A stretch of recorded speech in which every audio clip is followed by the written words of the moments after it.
What's good, everybody? What's going on with you? Appreciate you. It's your boy Tarek, and we're back for another edition of Talk Back Tuesdays. This is the show where you get to have your say. You get to come on here and tell me why I'm wrong about all the things that I feel, all the things that I say. Or you might say I'm right because you might agree with me.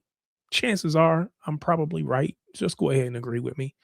Anyway, big up everybody. Hope you're glad. I hope you're doing well. Glad to have you.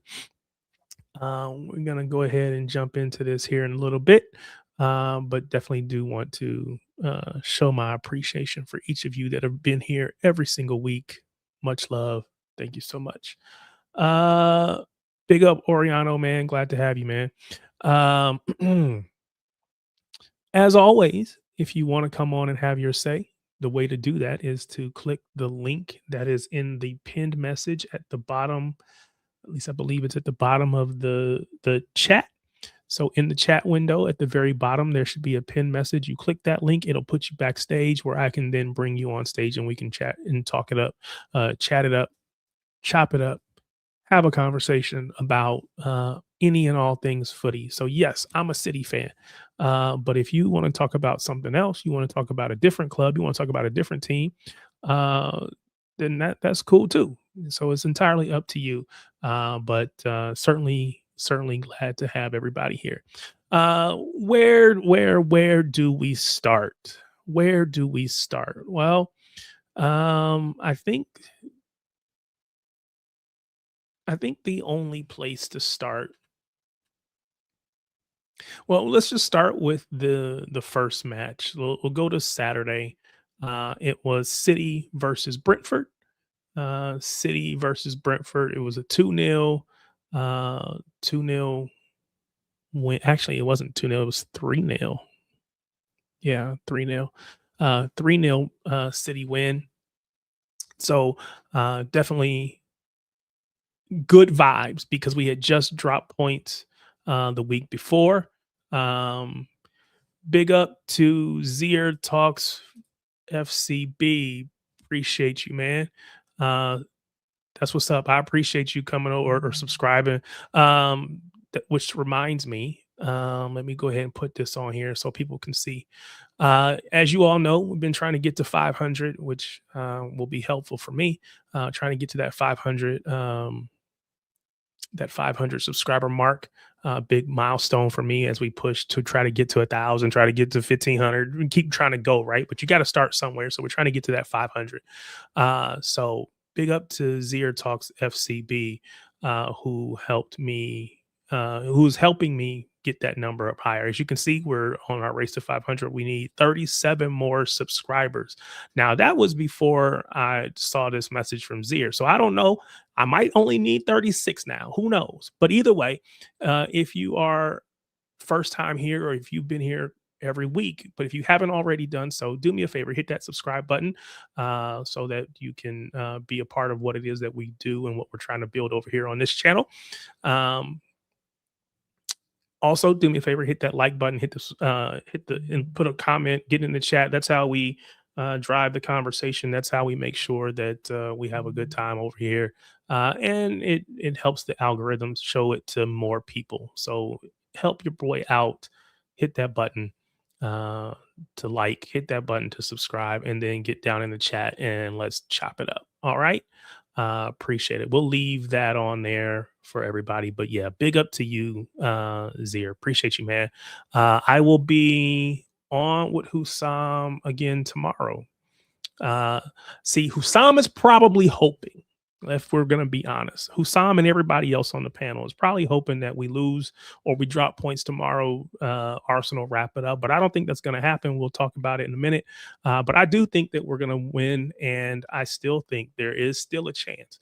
It is a slim chance. It is a very minuscule chance. It is a very diminishing chance. It's on its, I was in a calculus class at one point, and they talked about I don't even know what it was. That was so long ago. But the number gets smaller as it approaches zero.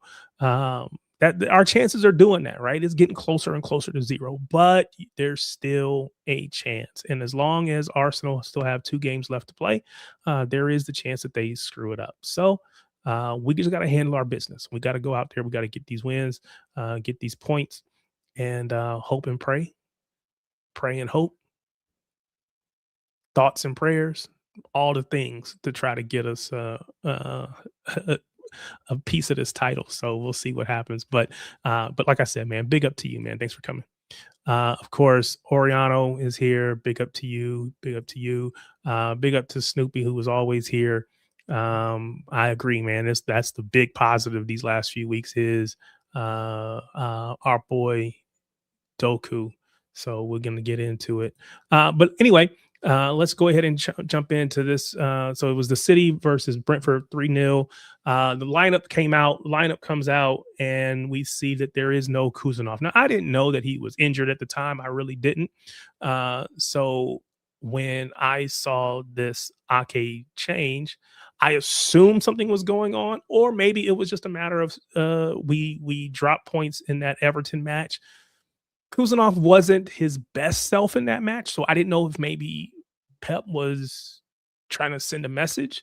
But there wasn't a Ruben Diaz to replace him, so that was interesting. So I was kind of not concerned, but I just wasn't sure what was going on. Obviously, we find out later that he was injured when he ran into, or he got injured. Yeah, in the Everton match, and so he was out for this Brentford match. So we see Ake come in for Kuzanov. Kuzanov is typically on our right side, as our right-sided center back, which means that Gehi typically plays on the left. When Ake, who's typically a left-sided center back, came in, all we really did was just push Gehi over to the right side. Now, from everything that I've seen, Gehi typically has been playing on the left. But what I didn't realize until he was here, it was part of our team, was that he's actually right-footed. Yeah, so Oriano said, yeah, he got injured when he played it against Beto. Yeah, it was an injury against Beto. That's the Kuzanov injury. Beto's a big dude, and we know how physical Kuzanov is. But yeah, there was I don't know if it was a tackle or what, but ended up getting hurt. And we'll talk about his status for tomorrow's game a little bit later. But basically, he just said he picked up a knock. Pep said this about Kuzma. Picked up a knock in a clash with the Everton striker Beto last week. So that's what we know. We don't know if he'll be available tomorrow or not. So we'll talk about it when we get to tomorrow's match. But so having Ake come in for Kuzanov pushes Gehi to the right. So now we have Gehi on the right side of center back, and then Ake at left center back. And I thought that was important. I thought it was important to see that because what it does is it gives us the chance to see how Gehi might play alongside Gvardiol, because I think everybody believes that Gvardiol is our best center back when healthy. So if that's the case, and he's our left-sided center back typically, what does that mean for everybody else? Well, we've been having this conversation basically since Gehi came. I said, well, maybe there's a chance they put Gvardiol back at left back just so that you can get Gvardiol, Gehi, Diaz, and then Nunes in the back line. But this basically just showed that, Gehi can be pushed over to the right. We can put Gvardiol at left center back, and then we bring Diaz off the bench potentially. I think Diaz and or Gehi will be competing and fighting for that right-sided center back spot alongside Kuzanov, right? So Kuzanov, Gehi, and Diaz all trying to get on the pitch. Obviously, we'll rotate Gvardiol in and out at times. He's going to need to, be rotated because of health and all that kind of stuff, especially coming off a knee injury. So yeah, I think that'll happen. I said knee injury. I think it was actually a leg break, but which hopefully is better. But yeah, we're going to need him to play. And so this shows us what we can do when he's playing on that side. The other change that happened, obviously Rodri's been out for a while. We knew that there's no change there. But again, what we saw was Pep made a change instead of playing Nico G as a straight one for one, like for like replacement for Rodri, like he did against Everton. Instead, he went with Reinders for Rodri. We ended up with Reinders for Rodri. So, depending on what your thoughts are on Reinders, you either appreciated that, or I guess your thoughts on Reinders alongside your thoughts on Nico G. You might have looked at that and thought that was great. Yes, let's do it. You might have also felt disappointed because again, the opinions on Reinders have been split. They're kind of split on how people are feeling Reinders. So you never really didn't know. So we see the lineup, and again, I don't know that I wasn't upset. I wasn't disappointed. It was just it is what it is. So okay, let's see what we can do with these two players, these two additions. But we had the core of our team was still the same, and I think that's the key. That we needed to see. So, the title of this is Big Doku Energy, right? That we saw big Doku energy early in that match. Doku, man, Doku was cooking Coyote in that first half. It looked like every time he got the ball, he was going at him. We kept feeding him the ball. His confidence level appears to be sky high. Doku is in a wonderful run of form at the moment. And he was cooking old dude. He was cooking Coyote in that first half. Coyote being someone that a lot of City fans and probably a lot of fans across the Premier League in general we're looking at as someone that could make that step up, right? There's always players that are playing for lower middle tier or even lower in the table. And they're looking for their next opportunity. They're looking for their chance to move to a different team and to move up. And so Coyote was one of those players. A lot of City fans were bigging him up and advocating for him early in the season. Um, Wanted us to potentially look at bringing him to the club. A lot of people were saying we should bring him in to replace Nunez. And again, I will say this to everybody. Nunez, in my opinion, has been extremely good for us. Has he been perfect? No, but no player has been perfect from Holland all the way down. No player has been perfect. So why are we tripping? But yes, I think that there were a lot of people who thought we could bring in Coyote as a replacement for Nunez, and I don't see it. And I really don't see it after what we saw my man Doku doing to Coyote on that our left side, their right side. He was cooking that man. And gotta say, on this form, Doku you might just think about it and just say, well, it's not an issue with Coyote. He's a really good player. It's just the fact that Doku is just really good. He's on a really amazing run of form right now. His confidence is sky high. That big Doku energy is like pulsating out. Everything is great, right? And I don't know, maybe whatever. But at the end of the day, Coyote was food, and he was eating that dude every chance he got. There was nothing that anybody on that team could do to stop Jeremy Doku, especially in those early going. Big up, Governor. Appreciate you, man. Always glad to have you stopping by.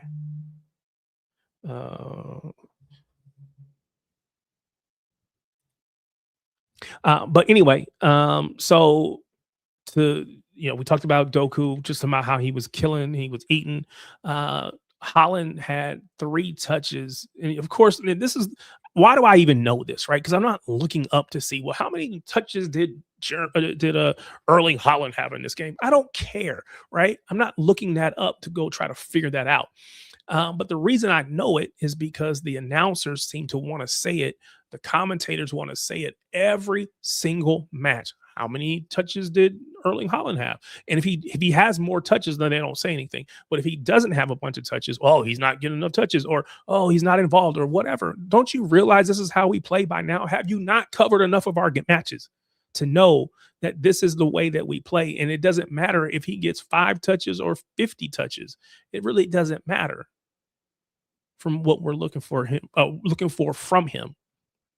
And so it's just a little frustrating for these folks over in the commentators, because it's like you don't get the message. And it's the same thing with the Kuzanov thing, right? Everybody wants to tell us how he made these mistakes and he looked so poor in his first outing, and he dropped this, that, and the other. Right? Who cares? That man that was a whole season ago, and the man has looked impervious since then. But for whatever reason, commentators feel the need to keep throwing all of that in our faces. So whatever. Anyway, um, Holland had 3 touches in early going, probably the first 20 minutes, 15, 20 minutes of that match. Erling Haaland only had 3 touches. Each one of those touches ended up in a shot on goal, and every single one of them came from a Jeremy Doku pass. So again, while he didn't score in those early stages, he was creating, he was creative, he was putting the ball in dangerous places, and they could not stop him on that left side. I can't say enough how amazing this dude has been. He's been great right now. And I need to know from everybody. I'm going to ask this question a little bit later too, but I'm going to ask it now. Um, is this what we're seeing from Doku now? Is this his new level, or is this just a purple patch? I don't know where we get the term purple patch from. I'm an American, right? I don't know that. That's not a term that I know. I mean, I know the term, but I don't know why we say it. Um, Governor says 53 goals in 59 games for club and country. You must be talking about Erling Haaland. And yes, because again, we're focused on how many touches he has as opposed to how many goals he has scored, and why that man's name is not in every conversation for every individual award. I will never know, because for all the things that uh, Bruno Fernandez is doing over for the other team in Manchester. For everything that he's doing, Erling Haaland is doing that and some. So I just don't understand it, man. It is what it is. I'm never. It's never gonna make sense to me. And again, as a City fan, I probably feel a little bit done wrong. Yes, I agree. Abs uh, says he's a victim of his own success, and I agree with that. The levels, the expectations are so high for him that even if he scores 30 goals in a season, it's not a big deal. It's just what we expect. 25, 26 goals in the league. No big deal. Just what we expect. Those numbers would be career defining for most people. But it's just what we expect from Erling Haaland. And again, I get it. He is uh, the world's best number 9. I understand it, but it's a little disheartening to see that man not get his credit. But we expect it. Um, I think this is a preview of what's to come. The game seems to be slowing down for him, and for someone with his skill set, he's going to be a problem for defenses, an absolute problem. Again, going back to the conversation about Jeremy Doku, right? Is this a new level? Is this where he's going to be playing at? Is this what we should be expecting from him going forward? We know the season is about to come to an end. We're in the last 2 matches or 3 matches for us. Last 3 matches plus the FA Cup, so I guess technically 4. But I don't know. I do the math. Regardless, is this the new level that we would expect from him? Should we expect this level? And again, it's hard to say this level because you're not expecting him to score 3 goals in 2 matches or whatever, right? We're not expecting that every time out, but the level of um, danger that he presents to the opponent, the level of creativity that we're seeing from him, the level of his ability to create for himself and for his teammates, the confidence to take those shots on when nobody else is willing to shoot, especially from outside the box or from deep. Doku, he's spent. We'll talk about it, right? He's creating, and then at some point he says, "Okay, if y'all not going to do it, just give me the ball." And I'll take it on myself. That level of confidence is so amazing right now. It's amazing to see, and it vindicates a lot of people who um were backing him the entire way. And let's be honest, not everybody was backing him the entire way, not even City fans. Most other fans of other teams, they definitely weren't, because it's like, oh, he has no. I was on a stream the other day and somebody said, oh, he's just what's my guy for Arsenal, the new guy they brought in. I can't think of the dude's name. Um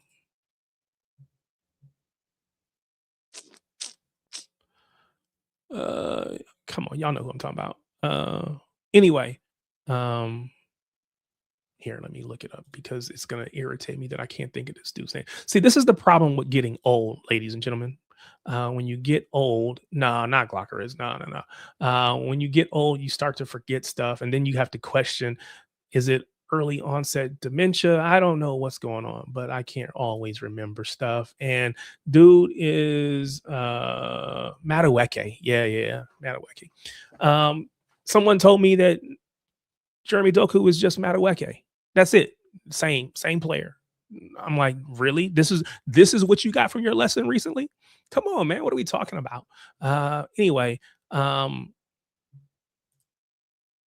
so yeah, I hope that this is a new level for him and not just a quote unquote purple patch. But only time will tell. We also don't know how he will be under Maresca if Pep does leave. Well, quite honestly, we don't know how anybody's going to be under Maresca if Pep leaves. We don't know what anything is going to look like, and that's actually scary and sad and depressing. Why'd you have to bring me down, Abs? Why'd you have to bring me down? Ab said, "This is why I'd keep Savio for one more year, like Doku, hoping both on their third season cook." Yeah. So the question is, okay, if we give him a little bit more time, will he start to figure it out? Being Savio, and again, if you ask a lot of people this time last season, they didn't. They were ready to get rid of Jeremy Doku. So to see what he's doing right now is like I said, it's a great thing to see. City Star GTX 3. We'll just say City Star. Doku has gotten better each year, mainly with his performances. I do think that he's always had this ability to beat a player on the ball, take the ball, beat a player, and then the question was what happens next. Um, a lot of times he was putting the ball in good places, and I was complaining because he was getting criticism, but I was asking the question: where was Holland to come get the ball? Where was Holland to create that, to convert that ball? Because if you say, well, he does the same thing every time, he beats his man to the byline and he pulls it back to the to the to the to the to the penalty spot. Well, if that's the case, why is nobody at the penalty spot? It should be easy to determine what the ball is going to do because we know where he's putting it. So the fact that we don't always have somebody attacking there or attacking near post while Holland is going back post has been frustrating. But yeah, I think that to his credit, more and more of those balls are being converted. But more importantly, I just think it's just the confidence that we're seeing from him in being willing to take his own shot. That's the thing that we haven't always seen. We saw it some, or we see it some with Belgium. He's on the ball. He's going left. He's going right. He's playing through the middle. He's got a lot of freedom in the matches that I've seen with Belgium, and so we're starting to see him play like that. So it's interesting what is going on, but hopefully, long may it continue. The other thing that I thought was interesting about the match on Saturday, I thought the crowd was amazing. They seemed really loud. Now, again, I am watching through a television. I only get what they give me. I can't say how much of it is the mics versus how hot, they've got those particular mics, the crowd mics versus something else. But the crowd sounded great. The team seemed to be thriving on that energy. We had just come back from well, the match before playing at Hill Dickinson in Everton, um, and we dropped points. And so this was the crowd pushing and pushing and pushing the boys on, getting behind them from the very beginning, right from the rip. They were behind them, they were pushing them, and the boys responded. Doku particularly, he responded very well. And it was great to see and to hear, because as a City fan from the US, all I ever hear is how it's so quiet, in Etihad and this, that, and the other, right? That was not the case, at least on the TV. That was not the case on Saturday. So big up to the fans who really got behind the boys, and we're gonna need that the rest of the way. Gotta get that from the crowd and from the team as we close out these last couple matches. We want to end this season on a high. Ab says, "Yeah, he needs to be more selfish." Yeah, I agree. Well, I think there's moments, and he seems to be picking and choosing very well. He's not like completely selfish. He, he's willing to get his teammates involved early, and then if we're if we still need a goal, he's willing to show I still have that in my locker as well. So again, being from the U.S., a big fan of basketball, and a lot of times, especially ball dominant players, you would see the Kobe Bryants of the world, the Michael Jordans of the world, trying to get your teammates involved early so that they can be, there firing as we go down the stretch. But we know that at the end of the day, I'm going to be the one. I'm going to take over the game. I'm going to do this, but I need my teammates with me, and they can't just stand around and watch me do my thing all game long. I need them to contribute. I need them to get involved. And so, those ball dominant players will often try their best to intentionally get their teammates involved and see what's going to come out of that. And so that's where I see Doku right now. I don't want him to be any more selfish than he is right now. I think he's playing well. I think this level of confidence is about where I want to see out of him. A double, honestly, is not even a bad season. I'll take it all day long. Yeah, of course. If we get the cup double, domestic cup double, the League Cup and the FA Cup, that's a good season. Most teams probably don't even get that, and it just goes to show how, I don't want to say spoiled, but we've seen so much success recently that a cup double feels like a disappointment when most teams would relish this. This would be, whatever. Not no, not saying I'll take it over the league, but I'd still take it. Of course not, right? If I could get the league, I'd take that and nothing else over the cup double. But if we're not going to get the league, and I still think that there is a very, very slim, slight chance, but there's a chance, and so I think that, yeah, you would take that cup double, um, but we got to go out there and handle our business, and we'll talk about those matches here in just a bit. Um, so yeah, I think the team. I thought the match played. We played fast. Everything was well, but we still end up at 0-0 halftime, and I think that's the part that is frustrating for me, and I'm sure for so many of you. You can let me know in the chat if this is you or not. But when you are watching us dominate, when you are watching us have 80% of the ball, and uh, they can't get out of their half, and all of these things. When you see us dominating like that, to go into half with no goals is a little frustrating. Now, on one hand, you're like, okay, the goal will come. But the reality is, the longer we go without the goal, the more frustrating it becomes. You start questioning, are we going to get it? Are we going to drop points?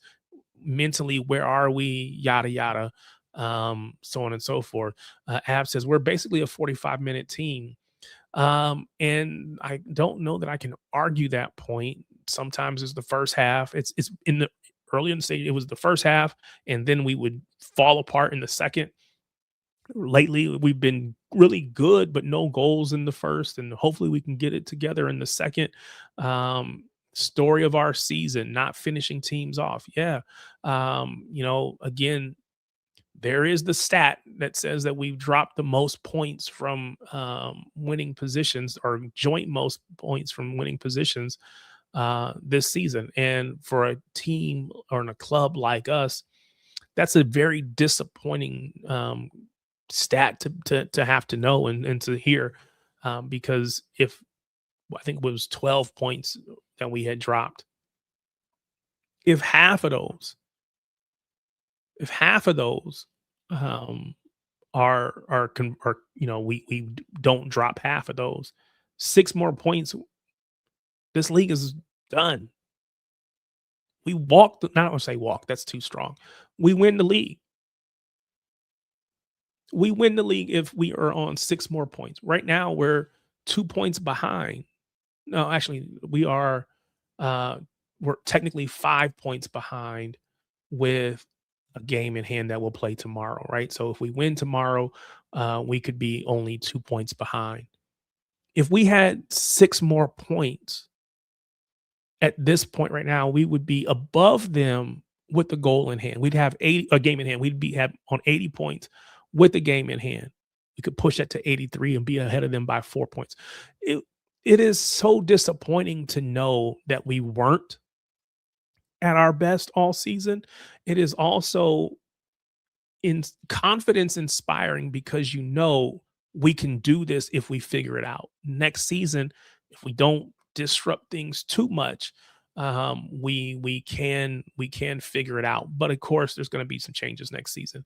Uh, the narrative about our fans has disappeared mostly. Plus, next season with the new stand section opening for the season ticket fans is a plus. Yeah, I don't know. Well, again, you're right. Maybe it has disappeared for the most part. There will always be quote unquote empty head jibes and jabs and whatever else, right? People are always going to probably say that because it's easy. It's um, quote unquote low hanging fruit. But the reality is, our stadium is 95% full every week anyway. Tickets sold every week anyway. So it's never been. I don't know that it's ever really truly been true, but it's just been low hanging fruit, and it's easy. It's an easy stick to beat us with. I don't know if I'll be interested to see what the new stand section when that opens for the season. I'll be interested to see what that actually looks like because while it opens up more tickets, it depends on how they price them and all this other stuff, right? Um, so we'll have to see. I know people got moved, there's frustration, all of the things, right? I'm an American. I'm not going to embed myself into that too fully because again, it's not doesn't impact me like it impacts those of you from the UK and those of you from Manchester. It doesn't really impact me like that, but I do hope we are able to fill it. I hope that we fill that section. They talked about that blue wall. I don't know if it'll ever be that because again, it seems to be targeted at quote unquote tourists, quote unquote day trippers, whatever. We'll see. But yeah, if that's a blue wall, that would be amazing.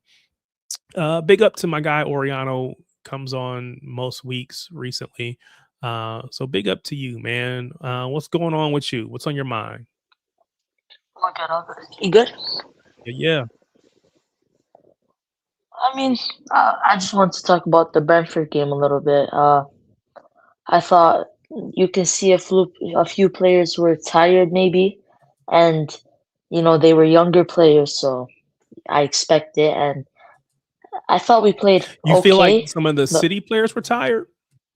yeah, maybe not tired, but I felt like a lot of them weren't up to the levels. It could be because of fatigue, but I thought we played well in the second half. Not really the first though, and I would rotate for the Crystal Palace game for sure. I thought there was a few players that came off the bench that were really good and showed good signs. So I want you to hold that. I don't know how long you're going to hang around, but I'm going to No, get to I'm good. that. I'm free. So. I'm going to get to that in a minute, and I want to hear what you would do because there is a conversation to be had about what do we do when we just played on Saturday. We have a match tomorrow, which is Wednesday, and then we play again on Saturday in a cup final. So we definitely want to have that conversation. Let's Big up Oriano. So I appreciate you, Governor. Big up the guests. And then, of course, big up Luke. For you didn't see, Luke is in the chat. Luke from Not in My Lifetime. So if you haven't already, do me a favor, go support him. Go subscribe to his channel. I know as a City fan, a lot of you are already subscribers and supporters of him. But if you're not, or if you're not a City fan and you just happen to be here, do me a favor, support him as well. Mhm. So big up to him and all our City content creators. I'm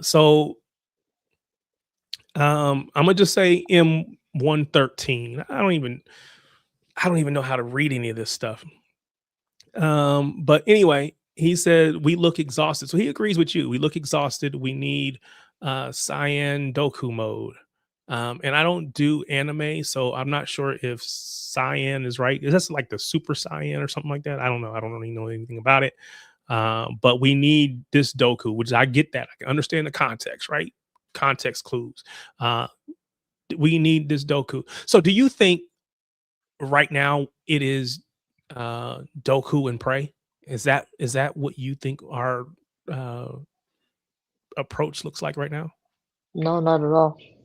I think we have a lot of players throughout on the pitch that could affect games. I mean, we saw Holland. He was great against Brentford, but of course Doku is going to be important. But I don't think it's just Doku and Prey. No. Interesting.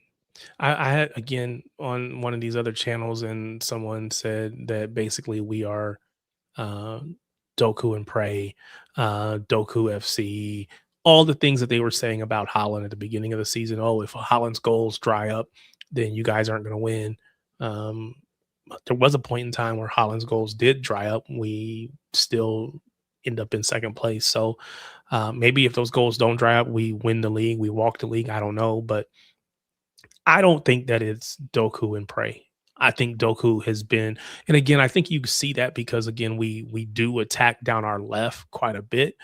But Mhm. again, what do you expect? We have a player who can beat anybody and is a matchup problem every single game. So yeah, you're gonna give that man the ball, let him do his thing. But we know that he's really mostly, it feels like a creator, even if he's been scoring goals recently. But anyway, back to you, Oriano. What else you got from that Brentford match? Yeah, I just wanted to talk about a few players that came off the bench, and I thought Foden, when he came on, I thought he changed the game, to be honest. I thought he showed, So in the 59th minute, Foden and Marmoush come on for Reinders and Cherky.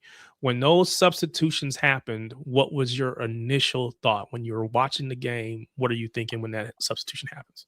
well, obviously they got subbed off right before the goal, and I was thinking, I don't Literally, know, like but right before the yeah, goal. I was thinking, like, I don't know if taking off your best creator is a good idea when it's 0-0. So I was a bit worried, but then I saw Foden starting to play well, and Marmoush looked a lot better, and I had some more hope, and they changed the game after all. Yeah. So I was actually okay with Cherky coming off. Mm. I don't know that he was bad. I don't think he was bad. But I need, Underwhelming. yeah, I need more from him. Mhm. And I need it not just when, you know, so again, I grew up a kid in the US playing basketball, and we used to have, sometimes people wouldn't come back to work on defense, right? When the ball comes back the other way, you want to hang out down at the other end underneath the basket. We call it cherry picking, right? You just hanging down there waiting for us to win the ball back and just throw it to you so you can score. Yeah. And so you're cherry picking, right? And that's why we have an offside rule in football. Um, and so I need him to work super hard on every part of the pitch. I'm not saying that he's cherry picking because he does press decent. He worked pretty hard in the match against Brentford, but I Mhm. need that consistency from him. I think that's the final piece. And again, he's young, first year in a Pep team, probably playing more matches as a team than he's ever played before. So yeah, there's an adjustment that we're gonna get from Chucky. But I was He, fine with Chucky coming out because I felt like he wasn't really doing it for me yeah, in that moment. And I I think think part I of my share a bit of frustration a was from different. the Everton game too. So I was just Hmm. like, just get him out. Go ahead. Sorry.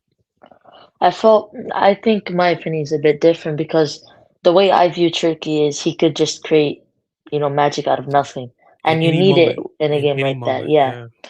And just about the pressing, I actually kind of disagree. I think he tries hard. He works hard, but I just don't think he's great at it. Yeah. I No, don't he's not think, great at it for sure. yeah. No. But I don't think it's about him not giving the effort or anything like that. That's why I push back when people say he's a lazy person or player or Yeah, whatever. no, and that's fair, and that's why I tried to balance it because it's not that he's not working hard, or there are moments, and again, I think it's just again, it's the discipline, right? To be locked in the entire game. Sometimes I feel like because he is so good, particularly on the ball, that it's easy to kind of not be locked in because I can kind of just keep the ball. And so Yeah. then that's when we turn the ball over because he loses the ball in the middle of the field. Hmm. And then those transitions hit fast. And so that's always dangerous for me because we have so many people push so far up the pitch that if he loses the ball in that middle third, well, chances are our left back in O'Reilly is ahead of him anyway. So Yeah. who's back to help? Funny you So say that, Tariq. I was watching an interview he had like a few days ago, and he actually mentioned that he's trying to work on staying focused the entire match, and okay, Pep so has I didn't helped see him that. do that. Yeah, he actually, it was in French, but you can read the translation and all that. And he actually mentioned it and said, I really need to work on it. And Mm, Pep has helped me a lot. And Pep has also mentioned it in press conferences. He wants him to be locked in throughout the whole match, not just in moments. yeah, And I agree. And look, he's young, and that's why people have to chill with these young guys because you don't want to jump to a conclusion too quick because then, you know, you might be yeah. underwhelmed. So, If we had sold Doku like a lot of people wanted, then we wouldn't have that option in our team right now. We wouldn't have that weapon, yeah, uh, in our team. And so again, we can't be too short sighted. Again, I understand that not every player is going to make it here, and some people are going to have to be moved on. I get all of those things, right? But we can't be so quick to move a player on that we don't really allow them to really hit their stride and really thrive for us. So exactly. yeah, big up. Um, Governor says Doku is strong on the ball, whereas Savio gets knocked off the ball too easy. Doku is a strong physical dude, right? And so even when we're under a little bit of pressure and we have to go long, Doku is able to what I call post up, right? So if from a Hold up play. basketball perspective, he can post you up, put his body between you and the ball, and then you can't get through him unless you knock him over, right? And so he's posting up those right backs, and it's just you can't get around. And in some ways, he's almost better at it than Holland, if you want to be honest. Yeah. Uh, Big up to Martin and everybody coming over from the Mankway raid. Big up, appreciate you guys. Big up to Kipak's kids. Yes, trying to get to 500. You know what's funny?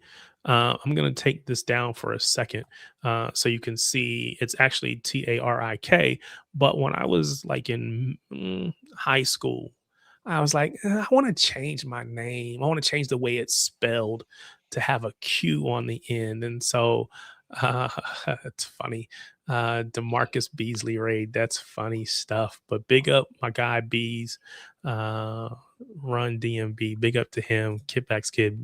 Make way raid is on. But yeah, I did want to change my name to be spelled with the Q. I was gonna do a capital T of course, ARI and then capital Q because I wanted both ends to be capitalized. I don't know. I was a kid. I was in high school. I was dumb and Yeah. young and dumb.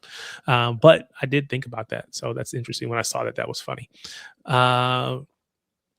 Big up to Martin. So Martin, when you were coming over and you told everybody, "Oh, I'm going to send you over to Tarek's channel, put Mankway Raid," or did you say put Mankway Raid in the chat, or did you say put DeMarcus Beasley Raid in the chat? No, Curtis, Mankway Raid 500. Because guys, I've said this. Anyone who's come over, hit that subscribe. I have told them all we have to hit 500 now. Not tomorrow, not in an hour. Now, come on. There's enough of you to come over. Hit it now. Let's get him to 500 now. I don't get notifications for all of you, so forgive me if you subscribe and I don't see a notification. I want to see this at 500 now. Yeah, I think it depends on how people's privacy stuff is set up. But big ups you're at 473, 27. Okay. Chris MCFC, Oscar. Big ups to you. Big ups to Roman Faisal. Hopefully I said that wrong. Right. I didn't butcher it too badly, but appreciate everybody for coming over. Yes, we're definitely trying to get, we came in today. It was 37 that we needed. So if you said we're at 27 now, we've got 10 so far today already. So big up to, that's just funny. Bite your dick off. That's just ridiculous. But appreciate you, man. I thank you for right. 20 away. You're at 480. There we go. Away. We're just 20 away. We can knock this out, people. Come on. Here, let me update the banner. You said we're 20 away. Let's get this to. I've got a bomber to drop. I'm not dropping it until we're at 5. All right, there you go. You guys heard it here. Martin has news to drop. And he's not dropping it till we get to 500. So appreciate it. Thanks everybody for negotiation tactics there. Yeah. Strong arm. That's what we do. If I say Shook Knight tactics, does that mean anything to anybody here? No, not got a clue. I'm going to argue with you in a bit. You know who Vanilla Ice is though, right? Oh bloody hell! You're going back to the 90s. Yeah. So Shook Knight hung him out the window upside down to make him sign a contract. So that's what I'm talking about. This is what we're doing. We got Shook Knight tactics over here. Anyway, big up Martin. We're just going through the Brentford match. We talked about the substitutions. We're at the substitutions. So you see Marmoush and Foden come on for Reinders and Cherki. In that moment, what is your thought?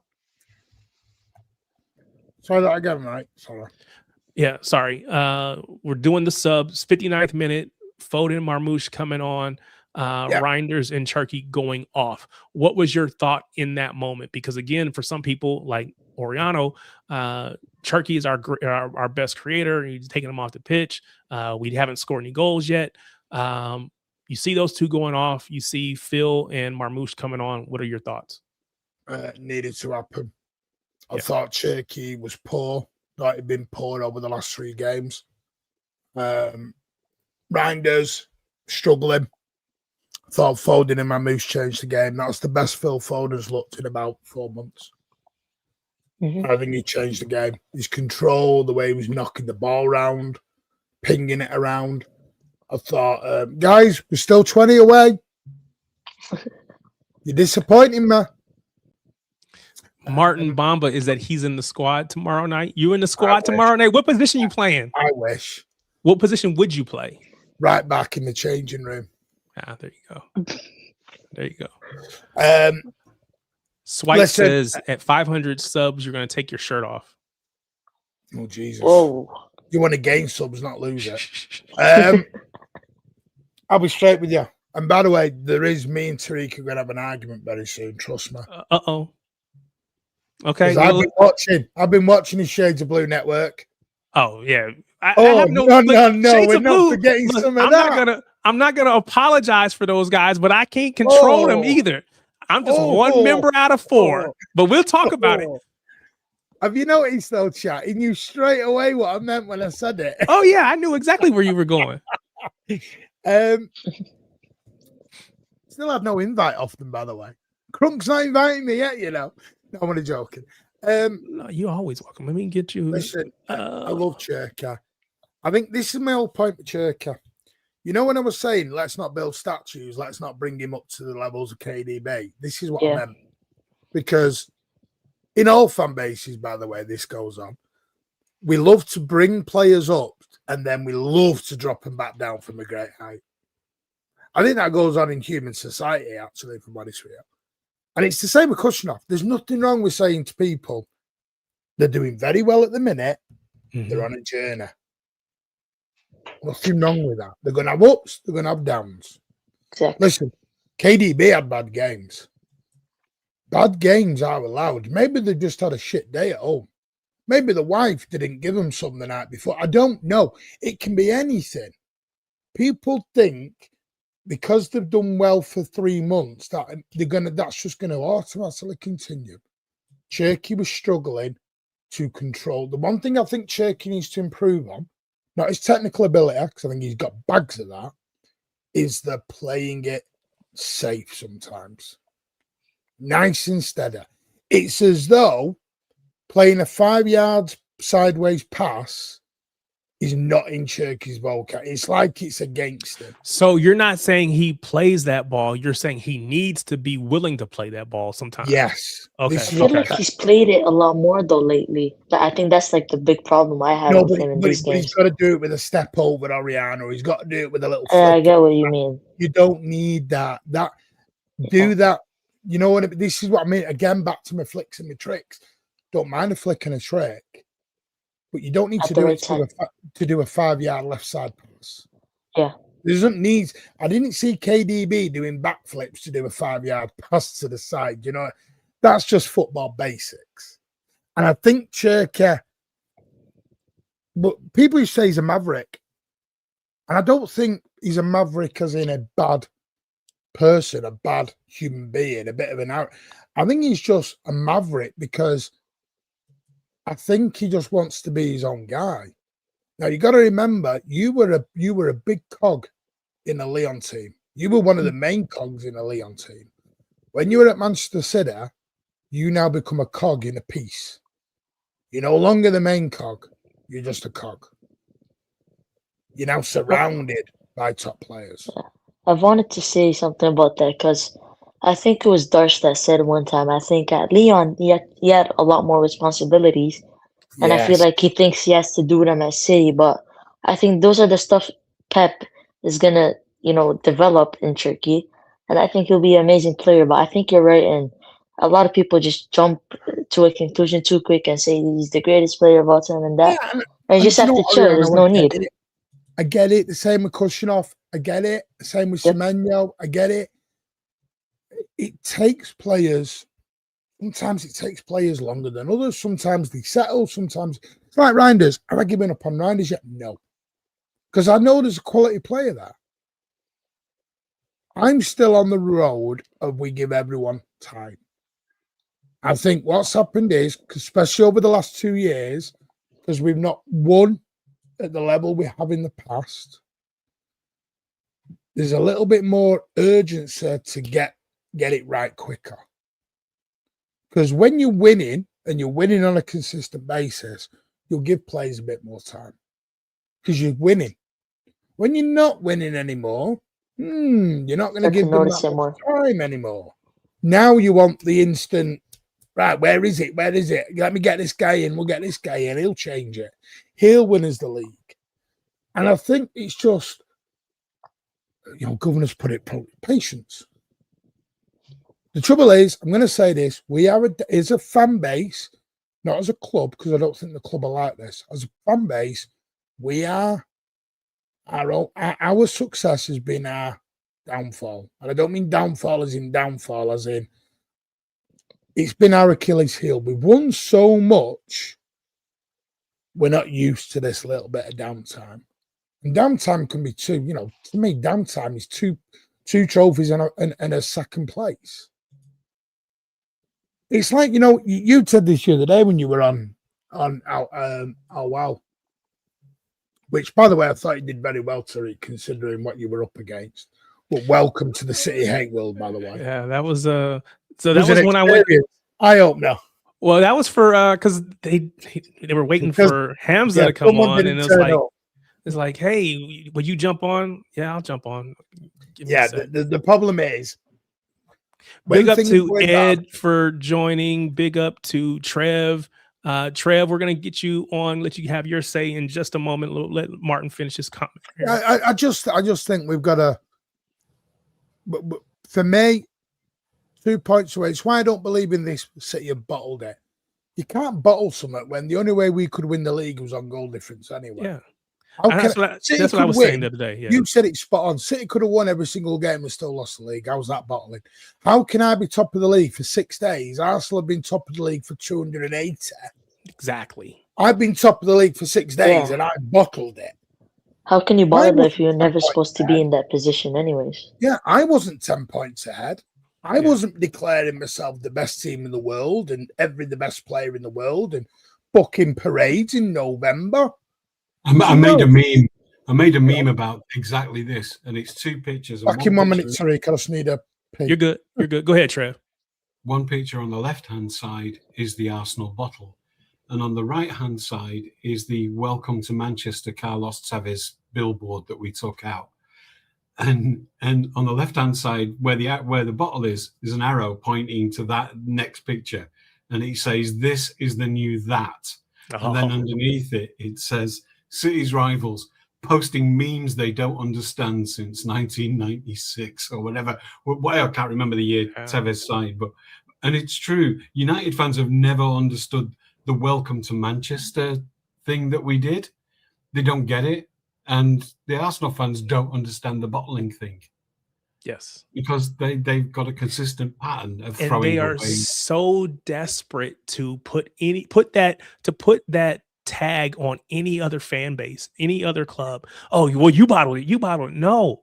We're not talking about we lost a game or whatever. You did this 4 seasons in a row. What are we talking about? What are we? This is not a one-off thing. This is in your DNA at this point. This is in the fabric of this is who you are. What are we talking about? One of these things is not like the other. Yeah, exactly. But yeah, they were definitely trying to tell me that we were bottling it and all this other stuff, and we were having that argument. But so anything that you wanted to say specifically when you came on? No, I just joined in on the raid and I'm enjoying myself. Appreciate it. Glad you're here, man.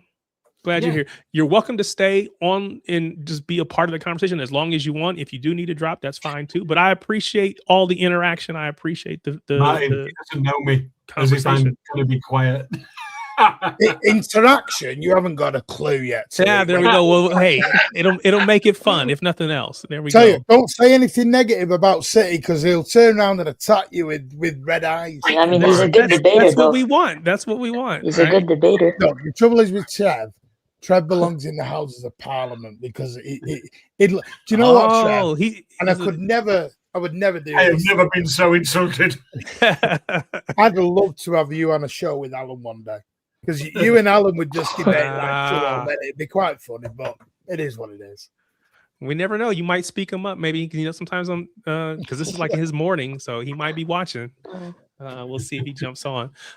So yeah, I think I was under the impression that hey, I think it was time for a change when those guys came on. Big up Lenny MCFC. Appreciate you. Thanks again for the support, man. Have a great evening. I thought it was time for a change. I think especially with Reinders never really got anything going. He wasn't bad, but he didn't really do anything. He had, I think, one shot that he put over, I think. So it just wasn't anything there for him, and what didn't work. Sharky, I need more from him consistently. Go ahead, Trev. No, he was kind of due an off one. And I think Martin made a very good point before, I think it was Martin. The lateral playing is because it's so competitive to get into the first team, that once you get in there, I see this pattern with a lot of players where they start to play more conservatively because they think that by not making a mistake, it's going to keep them in the squad. By the way, I think that massive competition for first team places is only healthy. I never see it as a negative. That's a big difference between me and a lot of the fan base. But I've seen other players do it where they become more conservative because they know that if you start giving the ball away, if you play too risky, so they become risk averse, is what I'm saying, to try and keep their place. And that's exactly the wrong way to keep your place. I agree 100%. I have said the exact same thing, that we're trying because again, your manager is well known. I'm sure you're hearing it every single training session. The ball is the most important thing. We don't want to lose the ball. We got to keep the ball. So that if you want to get yelled at by Pep Guardiola, give the ball away needlessly, right? That's going to get you yelled and screamed at. So that then becomes, oh, now I can't do anything that's remotely adventurous or remotely creative. Everything's got to be super safe, and that's not what we want either. And so people would have to be willing to strike that balance. And I think, like you said, right, Cherky he's due some down moments. He's a new kid, young kid. He's going to have some ups and downs. We have to be okay with that. But I thought it was good for Pep to take him off and bring Phil on. And Phil showed right from the beginning, in my opinion, right when he came on, that he had, he was in a good mindset. And more energy. Yeah. He was ready. And so that worked out really well. So literally seconds after the subs are made, we get the first goal. Doku scores with that mirror image of his last two goals against Everton. Oh, Doku Blazer. You were waiting for that, weren't you? Doku. I'm telling you, he miskicked it. You think he miskicked it? I think there was he's just being a hater. He's just being a generation. He slips on a banana peel. I think the fact that the goal was scored a minute after they came on was a bit of serendipity, but I'll take it. Yes. Because it stopped people being positive about Phil when there was enough, not much, but enough negative energy about him. His family. We will never argue Phil based on his form since December. We will never argue like that. Me and Mark are incapable. It's an emotional argument you'll get from us. Do you know what helped? Do you not think the contract changed? Do you think once that contract was put to bed, that's what I said. Do you think that made people realize, you know what? He's not going to leave. He's not going to do this. Because I think there was a lot of, he's going to leave. He's going to do this. And I think when the contract was signed, it was right. Well, now we have to get behind it. So you think it was about the supporters? I go the other way, and I say it got that off of Phil's mind. It's over and done with. I don't have to worry about that anymore. It's been announced. Well, maybe, but it felt like, and again, it's a very small sample size, right? It was 30 minutes. Don't worry, he played free. He played free. No, we're gonna have it. I'm not running away from that. When you're comparing Bunny Shaw to Foden, hold on. You can't do Bunny Shaw. Don't do that, because we're gonna talk about her in a minute too. I do want to say, so DJN 1856, DJN said we bottled that game, in my opinion, though. So again, I do agree that we bottled the Everton game. We did not bottle the lead, because that's the difference. 25 minutes. Sure. We bottled the game, but it was a shabby 25 minutes. Yeah. Still, I look at that first half, because I did the watch along, and we came away and we went, you know what? We were so dominant in that first half, and I mean dominant. And that is ridiculously dominant. Yeah, and that's why I started the show out saying really some of the same things, that the frustrating part this season has been, and even in the first half of the Brentford game, we looked great. Yeah. They could barely touch the ball. They could barely keep the ball. They could barely get the ball across halfway. We were so dominant. 15 shots. This is why we need another winger. Yeah. Doku was unplayable. Exactly. When you get to halftime, it's still 0-0. It's like, what are we doing? How is it 0-0? Yeah, we couldn't finish off the moves. Now, at the end of the day, there's another team on the other side who are professionals. Has that not been the story of our whole season? Yeah, No, it has. Yeah, especially in the beginning. Yes. But we have to remember that in every battle, the enemy has to say, they shoot back. Yeah, this is my thing. Trevor's spot on. People have got this idea of you're in the Premier League, and it's like if your opponent has a shot, it's sacrilegious. Yeah. How dare they have a shot on goal? You're not playing. You're not playing under 9 Sunday League or Pee Wee football anymore, as you call it. You're not doing that, guys. You're playing Premier League football here. Yeah, it's going to be competitive. I had this debate with Alan all the time. Alan's got this thing at the minute where he texts me during games and he goes, "They're having shots." Yeah, because it's a football match. The enemy has a say. We're letting them have chances. Yeah, because they're professionals. There's professionals on the other side, right? And we compare them to what City players are, and we think, oh, they're not that good. If you compare them to like us, these are like supermen and women. This is like insane how much better than the average person they are.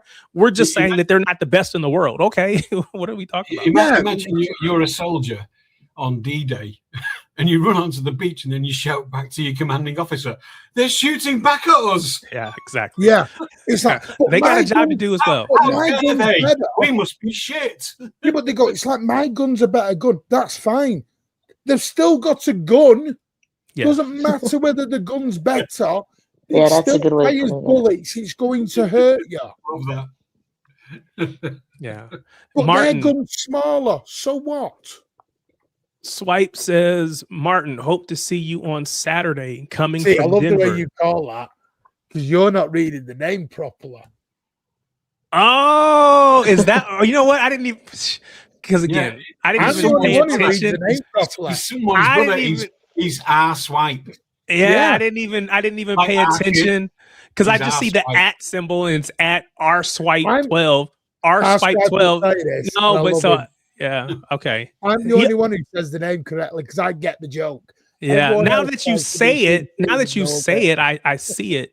But I didn't even pay attention because I just assumed it. You know why it's called Bite Your Dick Off? Because we have Polo one shot, and he was going to one shot your dick off. There you go. His chopper actually fell out in a game. Do you remember that? It was like. I mean, Trevor, I don't pay that much attention. It dropped out of his shorts while he was on the ground. That almost got a massive round of applause. Martin, like, well done, son. Wow. Oh my God, Martin! Wait, hold on. We haven't got to 500 yet. I need to get to 500 before I get the channel shut down. You can tell Trev's a unk the way he said chopper. He got his chopper out. Yeah, but you knew what I meant. Meeting to veg. So, Martin, are you going to be at the match on Saturday? Yes, I will be at the match. Of course I will. It's a cup final. No, I mean, he said he's coming from Denver, so I'm trying to make sure you guys can connect. Yeah, I want to listen. Anyone who's the League Cup, the semi-final, really. Listen, I just need a minute because it gets me. I still find this astonishing. Semi-final, I had so many people coming up to me for photos, thanking me, and I'm like, I still find it weird. And if you come up to me and I feel like I'm ignoring you or being shy. Now just go up to him and slap him, guys. He'll appreciate it. It's because I view me as just a City fan. And when people come up and say hello to me and thank me, and I'm like, why? It's weird. It's still weird in my head. Do you understand what I mean? Because I'm not being a dick or shy because I had someone at the Etihad the other week say to me, "Oh, you're not being friendly." I said, "Not about being not friendly. I get uncomfortable." Do you know what I mean? I get uncomfortable with it because for me, I'm not a fireman. I'm not a policeman. I'm not no one of importance. I'm a City fan who talks shit on the internet. You know what I mean? 90% of what I say is probably shit. It is what it is. So I'm not being rude. I love every single one of you, and I thank you all, and it's amazing. It just chokes me up and makes me feel a bit weird. I don't know why. Come and say hello. See, for me, I'd rather buy people a beer. I should be thanking them for listening to a grumpy old git talk. I should be buying you the drinks and saying hello. It's crazy. Big up Sir Alan. Yeah, I'm trying to get him to come on. I'm trying to coax him to get on so I can argue with him. He said he was young when he got that name. That's funny. I love the name. Don't ever change it. I love it. Cool. All right. So Phil comes on. We get the goal. Question for all of you is, first of all, I know why. I know the words purple patch. I know what it means. I have no idea where it comes from. But do we think that this is just simply a purple patch for Doku? Or do we think that this is him actually elevating his game to another level, and this is going to be his new standard? I think it's a penny is dropped moment. I think right. I'll Like, let Ed. I'll let Mr. yeah. Let me talk about this. Right. I think the only thing he's doing different now is the scoring aspect. Right. He's always been a terror for opposition. He's always been getting balls into the box. He's always been creating some form of chances. Right. But now there's a level of end product there. Right. And I think people have always said Doku actually does have end product, but he just never gets into those spaces or has the confidence to take those shots, right? Mm-hmm. And I think sometimes confidence, especially for a young player, takes time, especially when he's surrounded by all these big names, right? And especially, with his videos that he does on YouTube and stuff, I think him as a person has also grown as an individual since he's been at Man City. So I think this is a new version of Doku we'll see. And, do I see him scoring 20 goals next season? No. Do I see him scoring around 10, maybe 15 max? Yeah. Right. Yeah. I think the first thing you want to see from a player is self-awareness, right? Every time he's in an interview, he's talking about, I can actually shoot. Hit the link, LB, hit the link. He can actually shoot, but he's talking about scoring the easy goals more often. Oh, yeah, he said he wants those tap-ins, the things that we saw Sterling and Sane scoring, getting to tap it. But again, that's about being in the right places and that ball coming across and being in that back post, and when that ball comes across and tapping that in. We got to get into those places. So yeah, I want to see him score those goals too, because again, everything for him is a screamer. It's a rocket. It's an amazing shot. Great self-awareness of him to know. Yeah. To know and then publicly say, and he didn't frame it as a weakness in his game. He framed it as an aspiration. I want to be that guy as well, and that is very positive. I don't know is the simple answer. Okay. I mean, a lot of this did start after the semifinal against Southampton, where I think it was Wayne Rooney that told him you need to be more selfish and have more confidence. And then I felt like he started to take more shots. So it's definitely a confidence thing. But that's why I titled the stream Big Doku Energy. Into the positions more. I titled the stream Big Doku Energy because I just think the confidence, the way he's playing, the swagger, the energy that he's playing with right now is unmatched. And I think that is what has given him the ability to kind of thrive right now, because he's just so confident. We got to keep his confidence high. Got to keep that level high. And I think the more he converts goals, the more he scores, the more it's okay. This is me. I got this. I can do this. Go ahead. He's a confidence player. Yeah, I'm going to go back to something I just said about Cherka. Again, it's very hard. Same thing you just said about the purple patch. I don't know if it's a purple patch or he's full form. If that makes sense. That's something putting Doku down. Mm-hmm. I've seen Doku where he can be now. My question is, can you continue it? Yeah. If I see it over to the end of the season and I see it going into next season, right, the light bulb's gone. Because let's be honest, I've seen this happen before with other players where they have 5-10 games, great. But I've also seen him go back to revert of type, if that makes sense. I agree. I hope the Wayne Rooney thing, and he said it himself, got to learn to come in at the back post. And also, going to be honest, be a bit more selfish. And I don't believe this thing that goes on about Pep. Pep doesn't allow you to shoot. Pep doesn't allow you to have freedom. That's bullshit. What that is Pep doesn't want you to have freedom up to a certain point. Right. When you are in defensive midfield, 100%, he doesn't want you to have freedom. Then he wants you to do the possession, keep in your zones, do what you need to do. Defensive third and middle third. When you get to that final third, he's never said don't shoot.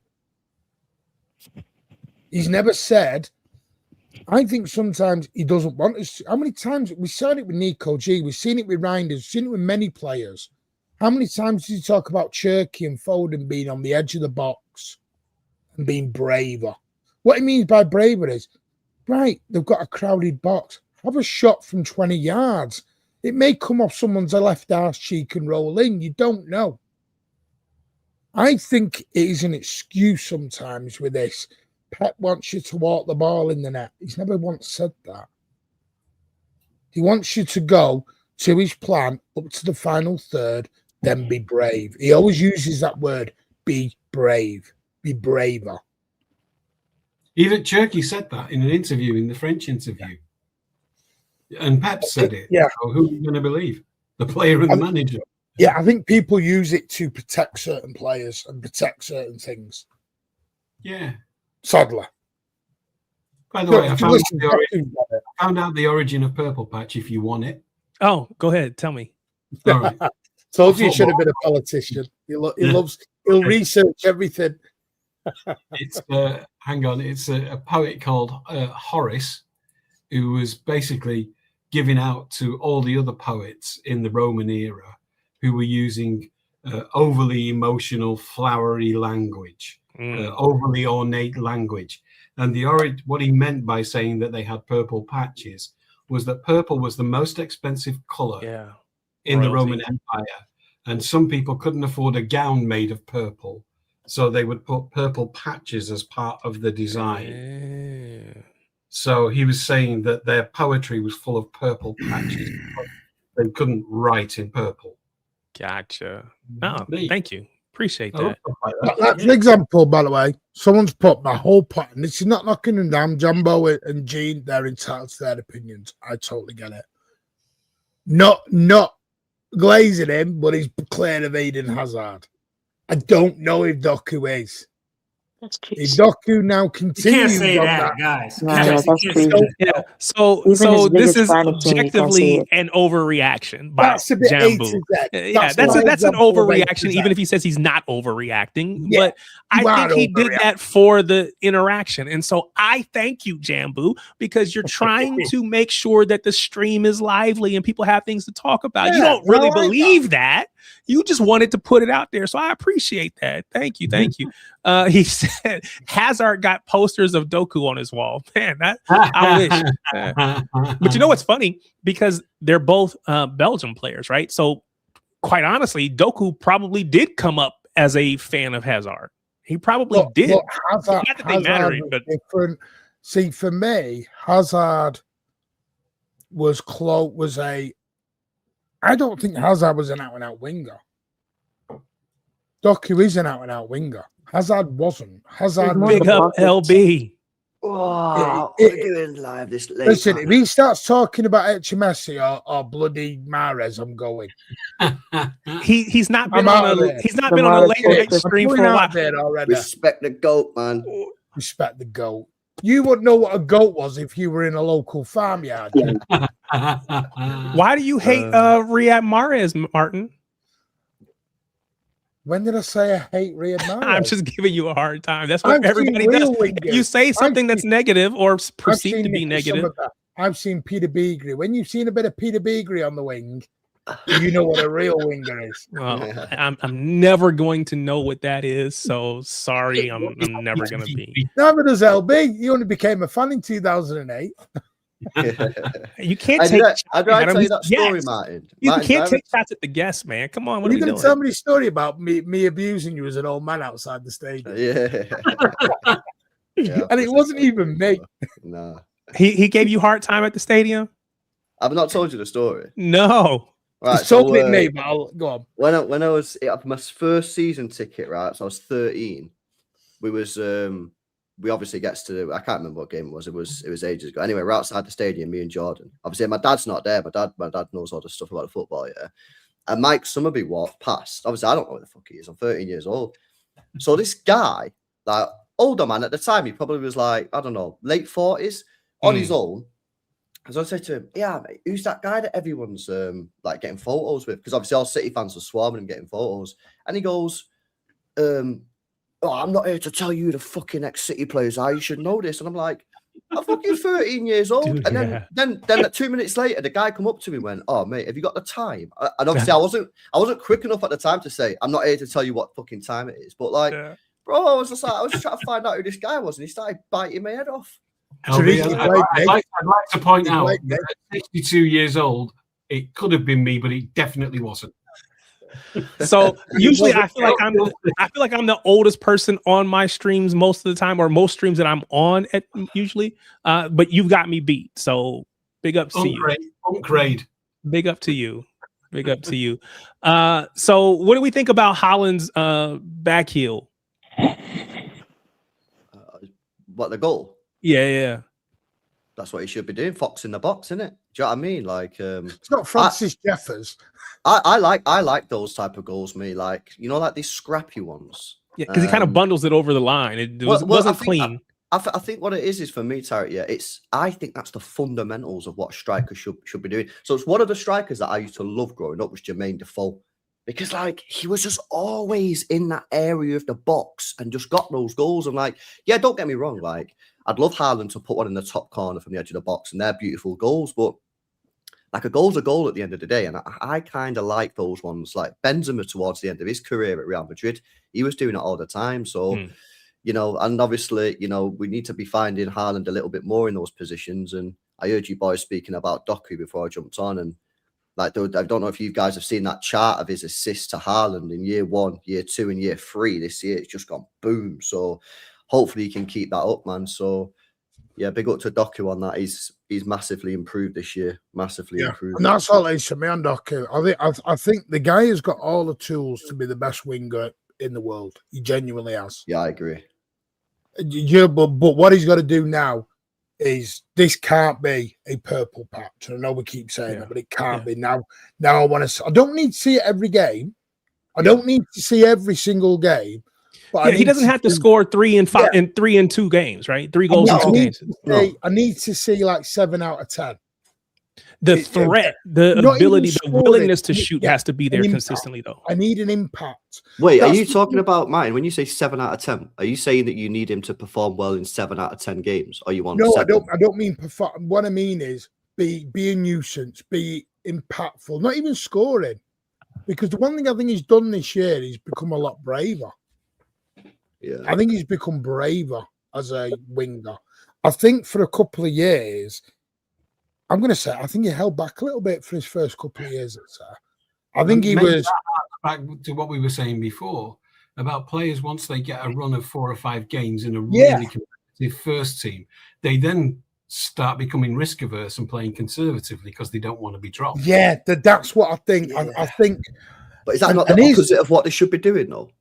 No, but yes, and I think eventually they get it. I think, or eventually Pep sits them down and says, "Guys, you know, stop being risk averse. I'm never going to drop you for being risky." There's one thing you said that I'm spot on with. If Savio gets it one day, I think he's got to get it quite soon. I don't think they're going to give him forever. I think next year has got to be his year. But do you know what it is with Savio? I think Savio's one of them players that if he gets it, I think he's going to be scary shit. I think he's a good player. I think he's a good player. Is, he gets it. He's a good. I actually think, his actual performances this season. He's had some good performances.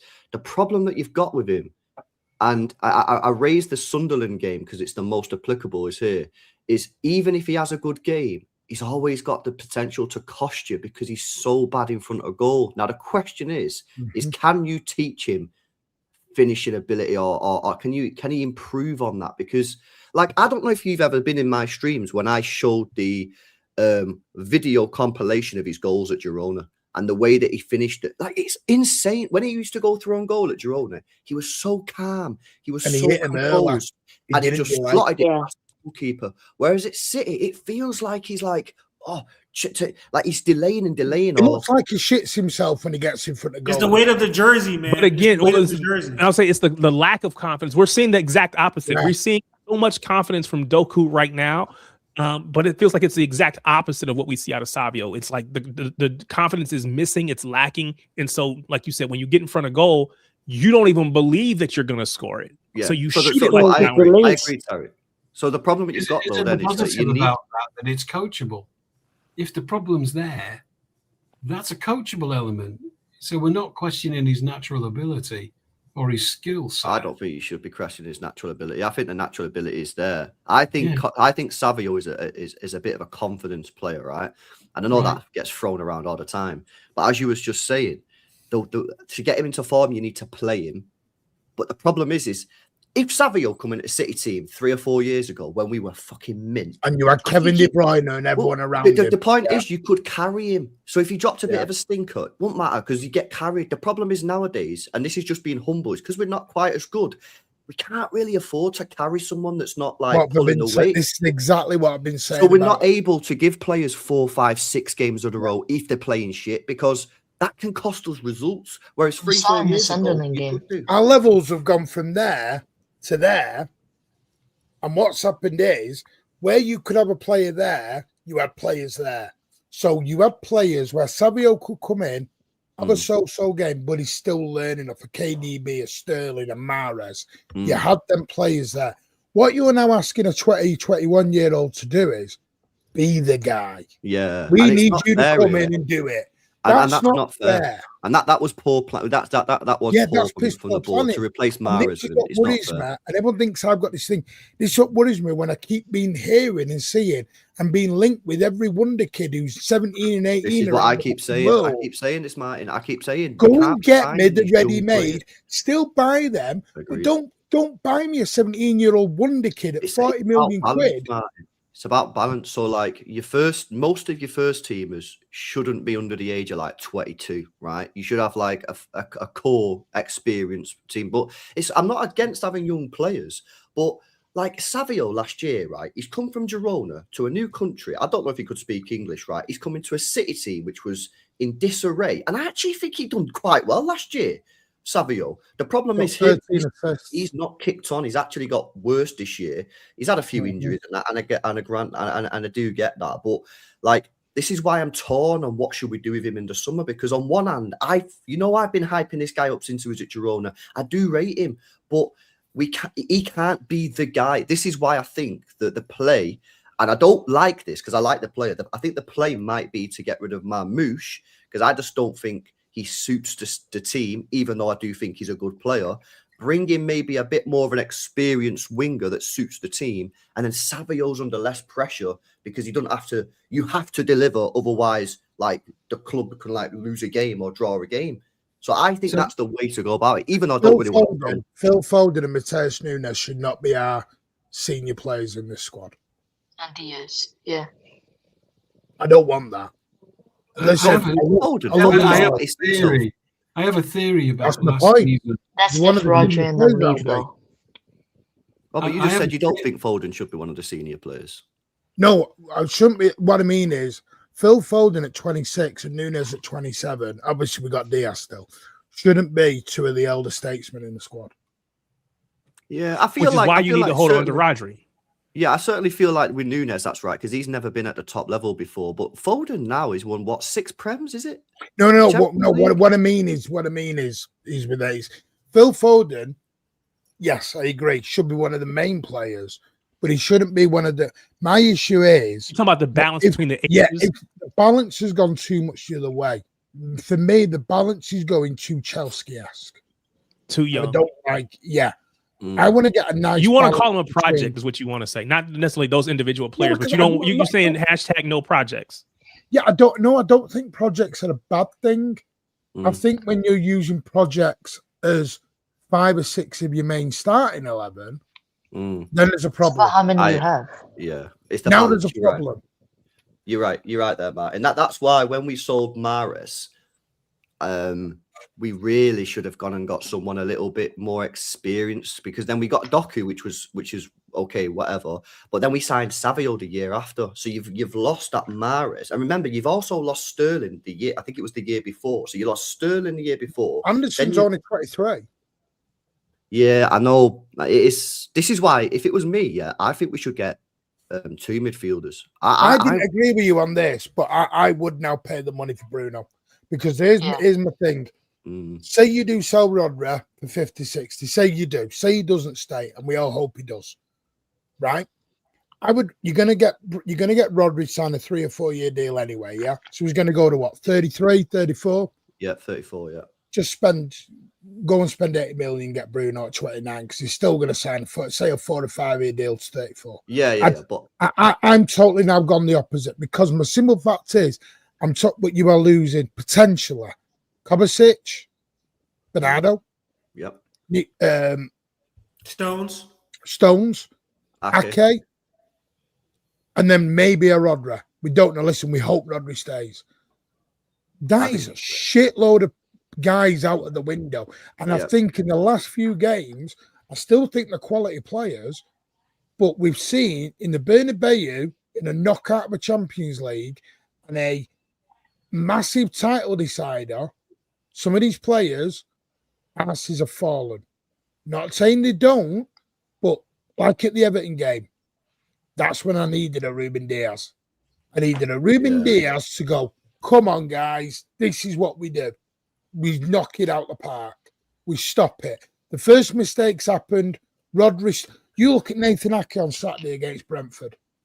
He was a man mountain. It's been great for us this season. Why? Because of what he brings. Pep said he wants him to stay.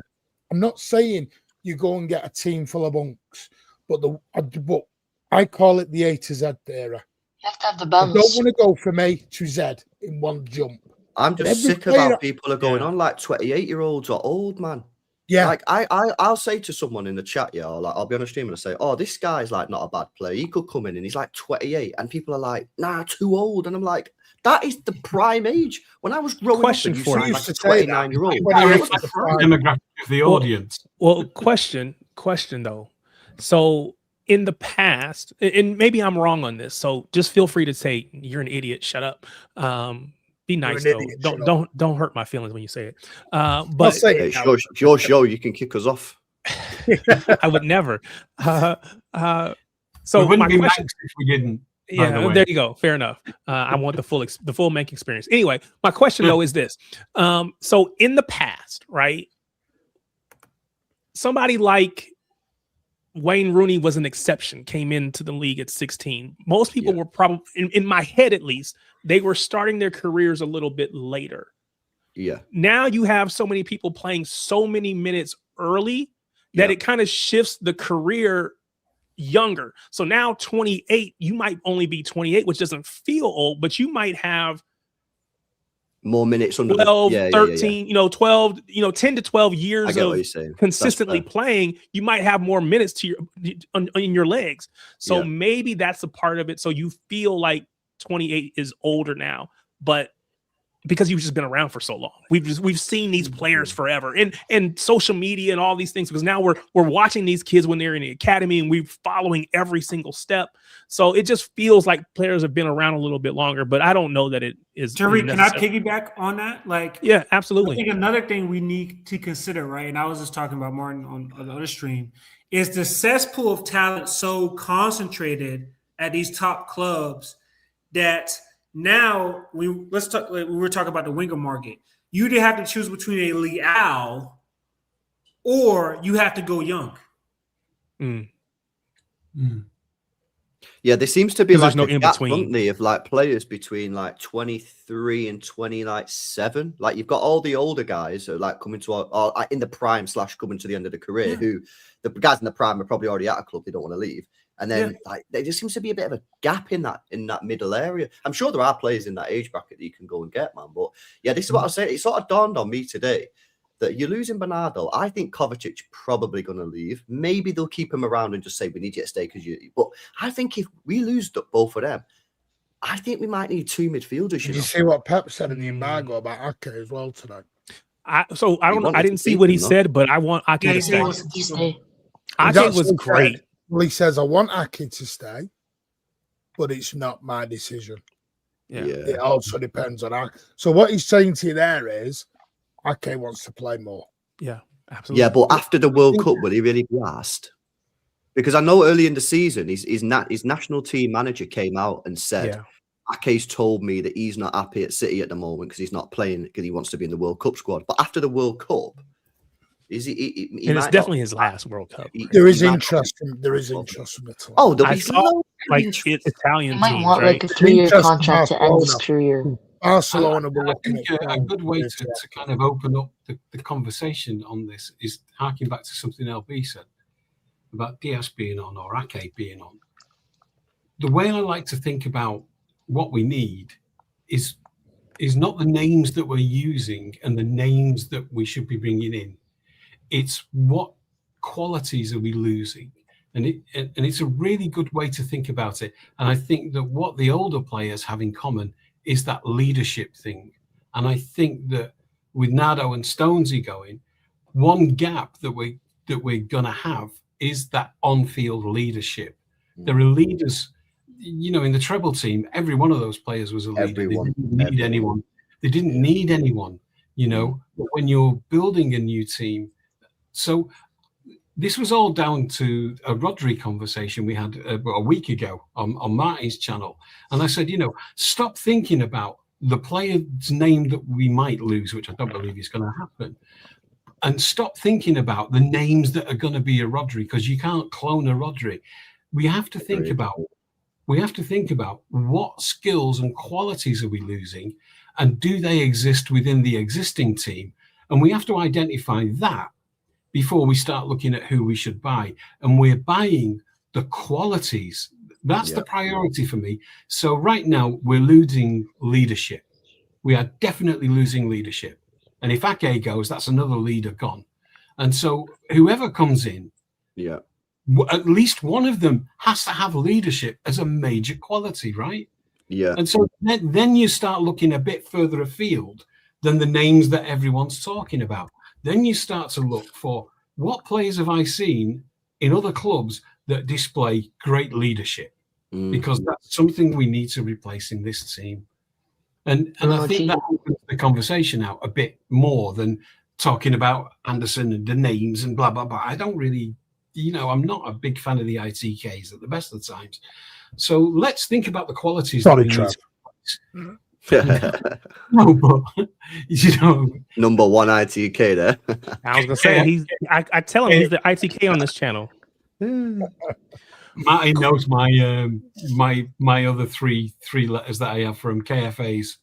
No fuck off. Yeah, no, but Trev, I agree with you. But do you not think Bruno G meets that sort of like leadership? He absolutely does. In Bernardo Silva, and like I just think, right, he's 28 years old.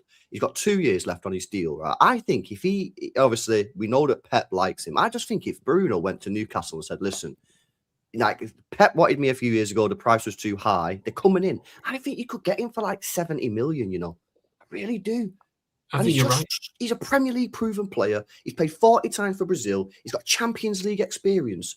And like, look at the qualities that he has. Like, it's just, this is why I always go on about it on my channel. People get bored of it. But like, I just think he's absolutely perfect for this Manchester City team. And he's a captain. No, why?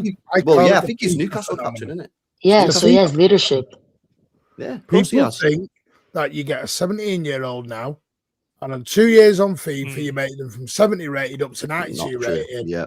And listen, I can put a YouTube compilation out. It's like I'm seeing it now over this young kid from Berlin. Looks phenomenal with the spins and everything else, and everyone's loving it. I get it. So did Keiki. And you stick your name Wonder Kid in front of it, or Echemesa, which I do blame LB for. I blame LB for all the Echemesa will come good, mate, at this football club. He might come good. I don't know if he's going to come good at City, though. He's not coming good at Manchester. I'm not saying he'll come good around. Maybe he'll just have a good preseason. I don't think we keep him around. I think he ends up leaving. I don't dislike him. I just don't think that. I don't know that he's going to be patient enough to. No, and he's not getting in our team this next season. So. I'd loan him again next season. Yeah, but see, I think that'll tell us. Like I said, but Tariq, you got Naipan, who's in the EDS. Yeah, who's going to be the next big wonder but kid. Apparently, he didn't do anything at fucking Middlesbrough. Apparently, no. Do you know what did him? When Middlesbrough had their former manager, and I can't remember his name, he was getting played. When their new manager came in, Middlesbrough changed to we want promotion. And what happened was Naipan isn't someone who's going to get his feet dirty in the championship to get it promoted. Yeah. So then it had to change from you're coming out. So then what happened was City went, you're not going to play him, we'll bring him back. Bringing it back to my boring point, which I bang on about all the time, what qualities does Naipan bring that we need to replace? No idea. No idea, Trev, because no one's seen him. He's a football manager guy, apparently. Apparently he's mint on the game, but I don't know. So again, he was another wonder kid. But do you not think we go and get Anderson and Bruno G this summer? Oh yeah, that would be perfect. I think that'd be if you you can have them competing with each other. Letting Gonzalez go. He's not sticking around behind those two.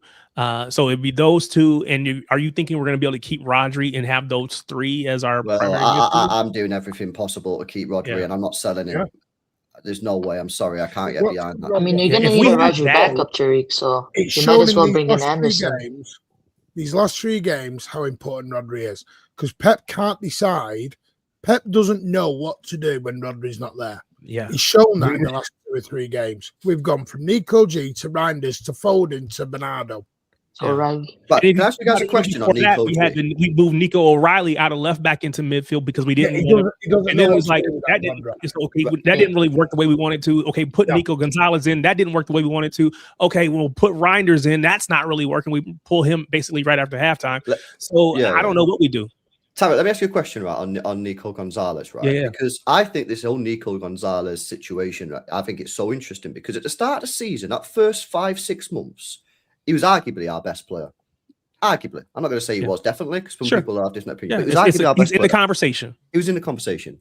Rodri comes back, and then Rodri's getting spanned by Pep. I imagine Pep's doing that to try and get Rodri up to speed, so that by the time we get to the title running, Rodri's like at it in April, May. I get it. That's fine. So my question to you about Everton game, right? Because I said before the game kicked off, I was on my stream and I said, I'm a little bit concerned about Nico G here because I looked at his minutes. Yep. He played, I think memory serves me correct, 70 Premier League minutes since January. And I said, I'm quite big on match sharpness, me. I think match sharpness, especially in this day and age of Premier League football, where it's very physical and very, I said, I wouldn't be surprised if he had a bad game. So my question to you is, do you think that performance from Nico G against Everton was just a bad performance because he had a bad game? Or do you think that the match sharpness was an element? I agree with you. I think the match sharpness was an element. Because I agree with you 100%. It's so I don't know. I grew up. My parents had a what we call it a stick shift or a manual car, right? And so you have to give the clutch and the gas at the same time, and you kind of push down one and let off the other. And that's exactly what happened. We put Rodri forward, but in doing so, we had to pull Nico Gonzalez out. So for all the effort to get Rodri up to speed, it made Nico G get out of speed, quote unquote. Yeah. So now we got to shift back really suddenly. Well, you can't just all of a sudden put him back in. He hasn't been playing. He doesn't. Exactly. He's not in that same flow. And it's not fair. I don't think he's fair on the player. You know why? I don't think he's a bad player. I just think he was in a bad position. It was a bad situation, and he had to try to make the best of it. Do you know what it is, Tariq? Everyone, problems with Nico G. Pep only sees him as the Rodri backup. There is no other position. Yeah, but he's not even playing him as the backup now. Yeah, that's the problem. What I'm saying is, and also you look at the way, because again, LB's right. Nico G was performing earlier on in the season. Yeah, we were playing a different system and way of football then as well. We were a bit more direct, a bit more fluent. Yeah. So when Rodri came back from that Sunderland game, we went back to Pep's pass control. Right. Because Rodri's can't do the transitional as much. Yeah. Nico G can't do the tick-attacker as much. So what you've got is 2 6s that are both 6s, but can't play each other's games. Different profiles. If that makes sense. One suits transitional, one suits Pep style. If that makes sense. One thing me and our kid used to say during games, whenever Kev was injured, it took him 3 or 4 games to start being Kev again. And that's because the team had to adjust to having Kev back in the team.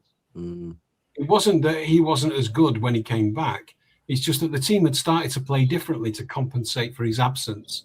And I think that happened with us with Rodri. He's so pivotal to everything that we do. That everything... So it might have been a tactical thing like Martin says, but I'd add a bit of flavour to that and say that the team hadn't quite adjusted back to how Rodri plays for a few games. And therefore we have to, like we did with Kev, give him those games for the team to adjust to having that quality back. Yeah, and the margins are just so small that unfortunately when players like Nico G get that chance, they have to take it. Because now the club is in a tough position in the summertime. If Rodri does go, you have Nico G there saying, well, guys, for 6 months, I've shown I can be the guy.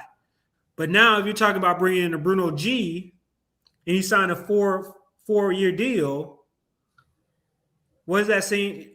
Well, okay. I think Nico G probably already knows at the moment he is only good for a backup, which is fine. To be a backup at Manchester City is perfectly fine, but you still need to play him. Like, you know, he needs to be coming off the bench last 10 minutes to see out games. He like, didn't even come off the bench on Saturday. No, this is what I'm saying though, because I did it today. I looked at the numbers here from the start of January. He played 20 minutes, no minutes, 19, no minutes, no minutes, no minutes, no minutes, no minutes, 2 minutes, 25 minutes, and then thrown into the Everton game. So, yeah. And then one bad game is completely dropped again for Brentford. Yeah, and then people are like, oh, like getting onto him, and it's like, well, hang on a minute, yeah. This is where I think Pep needed to just bring him on in some of these games. Like Chelsea, 3-0 up. Why did he come on and just do 20 minutes? Because we don't want to say the truth. LB, we don't want to say the truth. What's the truth? I don't think Pep. I think Pep likes him. I don't think Pep rates him as highly as some fans do. Right, that's fine, and I get that, and that's fine. That's perfectly the manager's like entitled to have that opinion, and if Pep wants to sell him in the summer, he's entitled to do that. However, at that point, surely he's got to be thinking to himself, I still might need this guy for a game here or there. We know Rodri's got getting a couple niggles here or there because he's coming back from an injury, and to freeze him out and not play him, I just think was like, obviously this is all, you know, hindsight. But have we seen Reinders' minutes? Because we've seen Reinders' minutes since January. Reinders just played. I did exactly the same as you. Nico G. So DJN 1856 says he left Bernardo on his own on a yellow instead of bringing him on. But you know, Reinders is our 9th most played player this season. Yeah, but no, I'm sorry, because I did what you did. Go from January and look at Reinders and Nico G. I see they completely cliff dive on minutes. Yeah. They cliff dive. I imagine that road to fitness of players who were out. To LB's part, I think it was Pep went back because it all coincided when Rodri came back. Yeah. Rodri come back and Pep went, right, I am going back. Because Pep's already said this. I think there was 2. I think one of them was the contract. Because listen, let's get it straight. Rodri don't play, Rodri's not signing. To get Rodri to sign, Rodri plays. I know Rodri said all these stuff of I'm overplayed. I think that's beer. What Rodri means by that is you start me, sub me off at 60, 70 minutes. Yeah. That's what Rodri means when he says rest. Rodri doesn't mean don't start me. Yeah, but there can be the odd game where you don't have to play. Yeah, but especially that's why in the we've Cups. been in this position in the first place, because we spammed him out all the time. Listen, you're not offering him 375 grand a week because he's not integral to your whole point. No, I'm not saying he's not integral, but I'm saying you're making it sound like as if you can never bench him. I don't. All right, well, I'll tell you a story that I did get told, and Trev will hate this. I got told this of someone who I go make a brew. Very reliable. You remember West Ham? Was it last season? One of the first 3 or 4 games of the season. Might even been the second away game. And Rodri had come back from injury. Might have been 2 years ago. And he was on the bench against West Ham. And apparently he said to Pep, why did he not come on? Well, why am I on the bench? Normal. That's normal. No, Trev, I know it's normal, but players do moan when they don't play. This is the thing, you do moan. Normal state. That's the normal state. No, I know, but they do moan. They do. Yeah, but that's the normal thing. That's the normal thing. Yeah, no, I know. But there's certain players you don't piss off or get annoyance of. No, but you're not Kevin pissing De off Bruyne. a player from dropping him for one game. I'm sorry, mate. Yeah. I'm sorry. I don't believe any of this. Rodri's a very intelligent. Why did Sterling go? Said it himself. But he's why did he leave? Because Sterling said exactly. He was rubbish for a bit, and then he said, "I'm not here to play Fulham." Well, then, great. How's his career gone since he left Manchester City? I was going to say.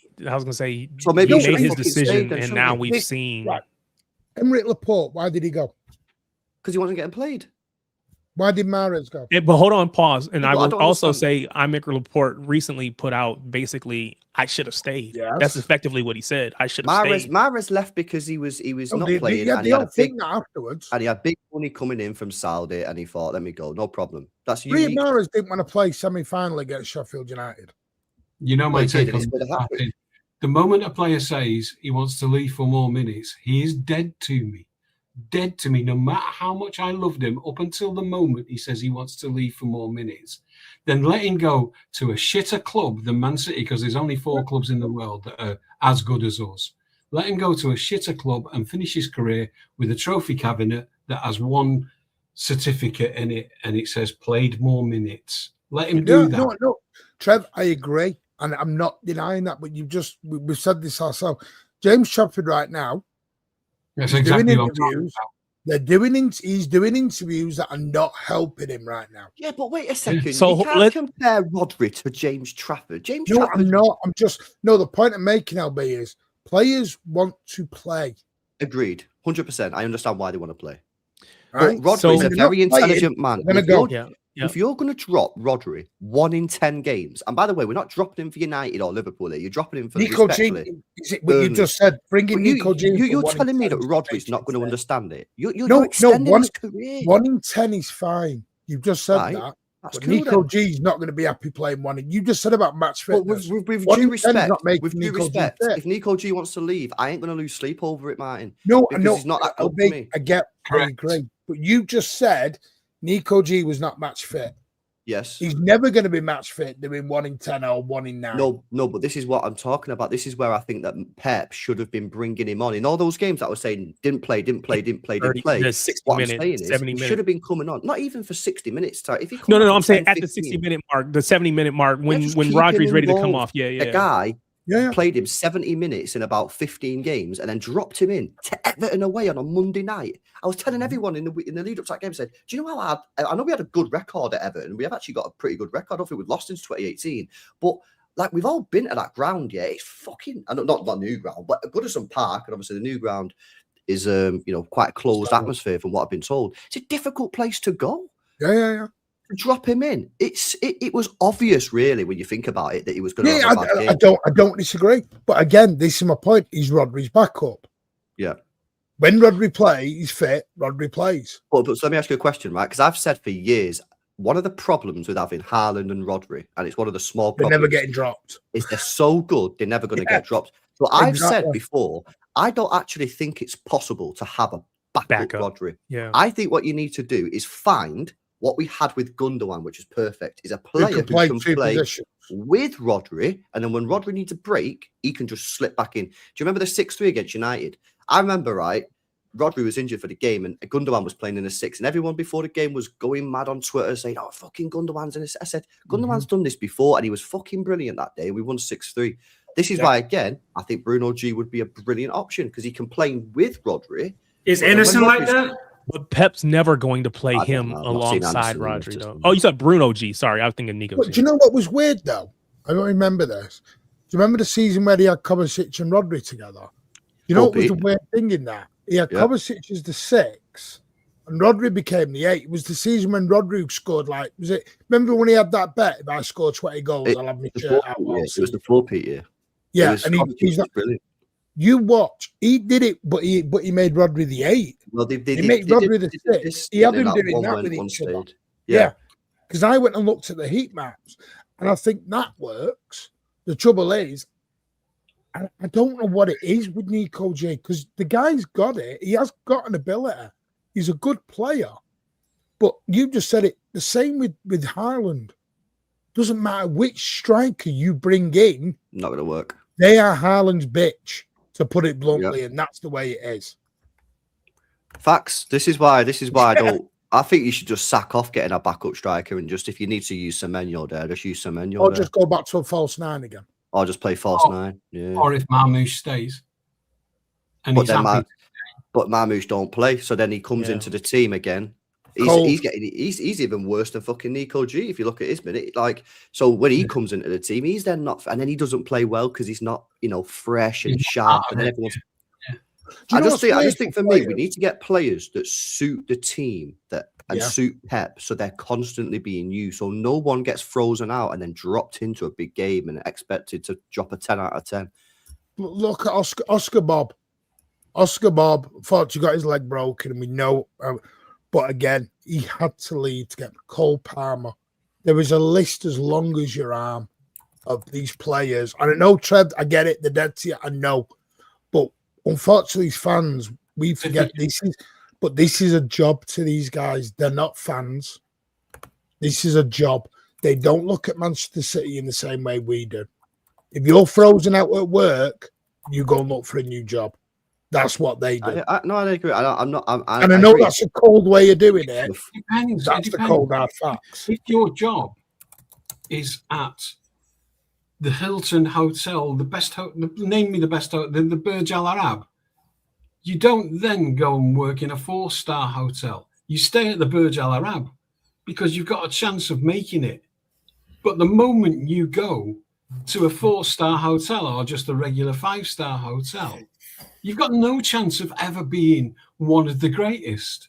And that's what you're giving up. This is my thing about Cole Palmer. This is nothing about Traff if he goes. You're leaving one of the best 4 clubs in the world. By definition, you're going to somebody worse. And at the end of your career, which is what really matters to footballers, and I met and hung out with a lot of retired top-level footballers due to the Icon Golf Series, right? That's what matters, is when you stop playing and you look back on your career and you look at your trophy cabinet and go, I did it. I was that guy. I lived my dreams. Those were my dreams. Why would Traff give that up to go to Newcastle, where he's not even guaranteed a first-team place, or wherever else? Clubs that aren't Man City. What about the desire to you're in Queen. Why would you go and join some shit band? What about being England's #1 goalkeeper? I think that is on Traff's mind, but I think he'll get there anyway. So I want to ask. Hold on, I want to kind of get off the Brentford match and then move toward. I want to start looking forward, but before I do, does anybody think that Bernardo deserved a red for hitting out at the Brentford play? Nah, fucking no, 100%. Nah. If it were against us, would you have wanted the other team to get a red? No. Someone who was at the game said that he was being backheeled by who was the right back, or who was the player he hit. I don't remember his name. He got backheeled when he was on the deck. And someone who was on a better angle than the telly showed said he got heeled. He was getting backheeled, or the guy went to backheel him, and I don't know. Yeah, I don't think I said I don't think it's a punch, but again, he because he kind of hits him with his forearm more than anything in his calf. And it's just kind of like, get away from me, get off me. But I think, I said that I think he could have gotten a red, and if he would have only had himself to blame. You just can't do that, right? Can't do it. Yeah. So I want to really quickly, and this is probably not even possible, but because we brought up Donnarumma, and I think that we're not doing this again, are we? Well, hold on. I think it was a mixed bag in the game on against Brentford. I think he had some good moments. I think he had some not so good moments. He had one bad moment. Exactly, right. So, but I seen like Nobbins and other people talking about, we just have to adjust and we have to get used to it. And he's neat. My question is, this reminds me of Claudio Bravo. Claudio Bravo came over from big name coming from a big club, expected to come in and be the starter and be whatever, right? And now again, maybe his mistakes aren't as egregious as Claudio Bravo, but I don't know that they're not. So at some point, Pep decided and Pep understood that Claudio Bravo is not the person. I'm moving him on and I'll go get somebody else. Do we think that, and obviously, Martin, I don't know that you think this, but do we think that there's a world where Pep says, I don't like what I'm getting from Donnarumma, I will move him on, and potentially it's Trafford or someone else that comes in? I don't think so. I think comparing him to Bravo's wild. Bravo, again, my point is not that necessarily he made the same number of mistakes, but the expectations were the same. It was Pep's first year. It was a big keeper. He was coming from Barcelona. How was it not? I kind of feel like Bravo made mistakes. I feel like Bravo didn't make mistakes. He just didn't save anything. Yeah. I don't think he actually made like errors. Like, oh my god, Bravo just couldn't save. He just couldn't. But I guess my point is, you weren't getting from the keeper position what you were hoping to get when you bring in the keeper from Barcelona. To me, and I'm sorry, I know I get emotional on this. Donnarumma, apart from the throw-in, the only, because I know that's what you're talking about, was bang in front of me. Other than that, I thought he had a stellar game. He saved everything that was put in front of him. I thought his kicking out was a lot better than people. Was very underrated. There was one where he chips a ball to O'Reilly right out in front of me, and he just chips the ball over the top. And no one says it. It's like, but I just said, just a hand on the cross to Thiago. Yeah, I'm like. So this is what I say. He's never horrible. He has moments where he makes too many mistakes. Low-hanging fruit to go at him at. Yeah. I don't think it's low-hanging fruit. I think we've seen this City team over the years with Ederson in goal. We know how we play, and you can't deny that there is 100% a difference in how we build up from the back. And I think when you watch the games that James Trafford's played, I think as a team we look better with him in goal. So yes, Donnarumma makes some unbelievable saves. He should be given credit when that's done. But we're not talking about individuals. You don't build a team by individuals. That's why PSG didn't win anything when they had Mbappe and Co up top. Look at them now. They got rid of the stars. They built a team, and they're fucking one of the best teams we've ever seen. So for me, like, I've backed Donnarumma all season, and I thought it's the way to go. This is a good idea. But sitting here now, having watched a full season near enough, I'm not convinced that Donnarumma's pros outweigh the cons of the team. And that's my view on it. So my personal opinion is that it should be Trafford or go and get a goalkeeper that's more in the mold of on the ball. But I don't think we're going to do that, and I think we'll stick with Donnarumma. And I guess that was my point. I think when he's got the ball in the area at his feet. Are you? I am. When someone's pressing him, yeah, like when someone's running at him, I'm thinking, fuck's that, like, he's gonna give him the ball. To me, with Trafford, it's so hard because Trafford, every time he's played, he's generally not the full back four in front of him that you would call the real back four, the main back four. Mm-hmm. And you've got such a small sample size on James Trafford. Mm-hmm. I don't know how he would be over a season. Agreed. I don't know. It is. And to me, Donnarumma, for me, saving of the ball is more important because I don't think he's playing out from the back is as bad. I think it's I think so. I've gotten over the fact that he's never going to be great with his feet. He's never going to be Ederson. I've gotten over that. My issue though is I can't have him not command his box. To be 6'5", 6'6", and not just like dominating there. That's my issue. I agree. And I expect more from him on that side. I've come to accept he is what he is with his feet. But if you can't go control the box, then what are we doing? Oh, you're spot on, Tariq, bro. Because that is this 100%. Because like when we're sort of like comparing the two, and again, don't have to be Trafford. If you don't want Donnarumma in there, that's fine. But you don't have to have Trafford. Go and get someone else if you want. But I personally believe, right, and this is just my view. I hear what you guys say on it. Is the only thing Trafford is better at. The only thing Donnarumma is better than Trafford at this season that I've seen, in a small sample size, granted, is the long arm stretched out saves. And the 2 times that's happened was the Embuemo shot when we was 2-0 up at home against United, and he volleyed it, great strike, and he saved it. It was a brilliant save. And the McAllister one. Every other save that he makes, I can't sit here and say Trafford wouldn't have saved it. I can't. Like Trafford, look, you see what he did against Arsenal in the Carabao Cup final. The corners, Trafford's better than him at coming, collecting and punching. Donnarumma's really bad at that. So, and his build-up play is worse than Trafford. So the only thing, in my view at the moment, football-wise, I'm not talking about leadership and all that, because of course that does come into it. The only thing he's better than Trafford at, in my opinion, is the long stretched, which is going to be 2 or 3 a season max anyway. So is it really a benefit? I think he's better saving. Can I ask a question? Like, if Trafford was to make a mistake, because I've seen, and they've both made mistakes and stuff. Do you think Trafford could bounce back in a high pressure situation after making a mistake? Because I've seen Donnarumma do that in a couple of games where it's like you kind of fucked us here, but then you made a world class save. Could Trafford do that? Well, we don't. Donnarumma's won his games on his own. He's also cost us games. But 2 games? West Ham, that was his fault. Yeah. Arsenal, partially his fault, got in no man's land. No, it wasn't. No, because Ederson did that all the time. But we're not comparing him to Ederson, though. We're saying that Ederson had his weaknesses too. It's what the Arsenal home or Arsenal away. No, the away game when the ball comes over. Yeah, because you're watching along. I watched. You did not blame Donnarumma. You blamed. Was it Nineys or Aki for not taking the ball to the corner flag? No, there can be more than one culprit. Yes, they should have took the ball to the corner flag, but Donnarumma was caught in no man's land. He was just stuck there. We've always had a keeper off his line. Yeah, and if you get to the ball, you get praised. If you don't, you get. Why did you come out and get? No, praised? I think.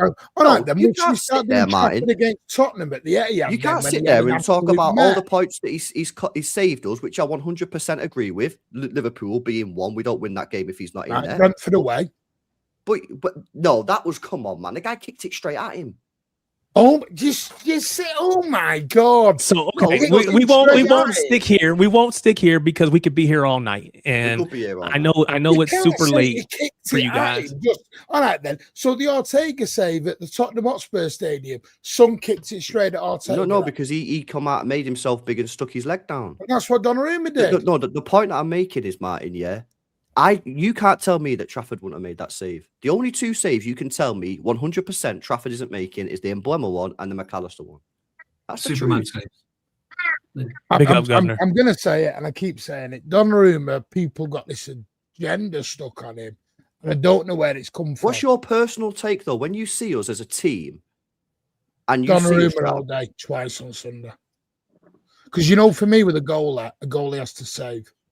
Don't care. But see, and I agree with you, and that was why we always had that issue with Ederson, right? He's got to be a shot stopper first, especially as Ederson got further into his career. But my issue with that statement is it presumes that Trafford doesn't make saves, and we have seen him make saves. So with Trafford, I've also seen him fuck up. Well, we've seen this, but Martin, we just literally sat here and talked about the mistakes that Donnarumma has made. So again, I don't think it's ever going to change, right? I don't think Pep is going to make a change. My point in bringing this up and making the whole the comparison to Claudio Bravo, that you don't like the comparison, that's fine. But my point though was that Pep made a decision that what I brought in isn't working. Let me make a change. And I guess my question was, do we think Pep is going to come to that realization with Donnarumma? Maybe he is, maybe he won't. But my issue is, if you let Trafford go and then you come to this conclusion next season, you've lost the perfect replacement.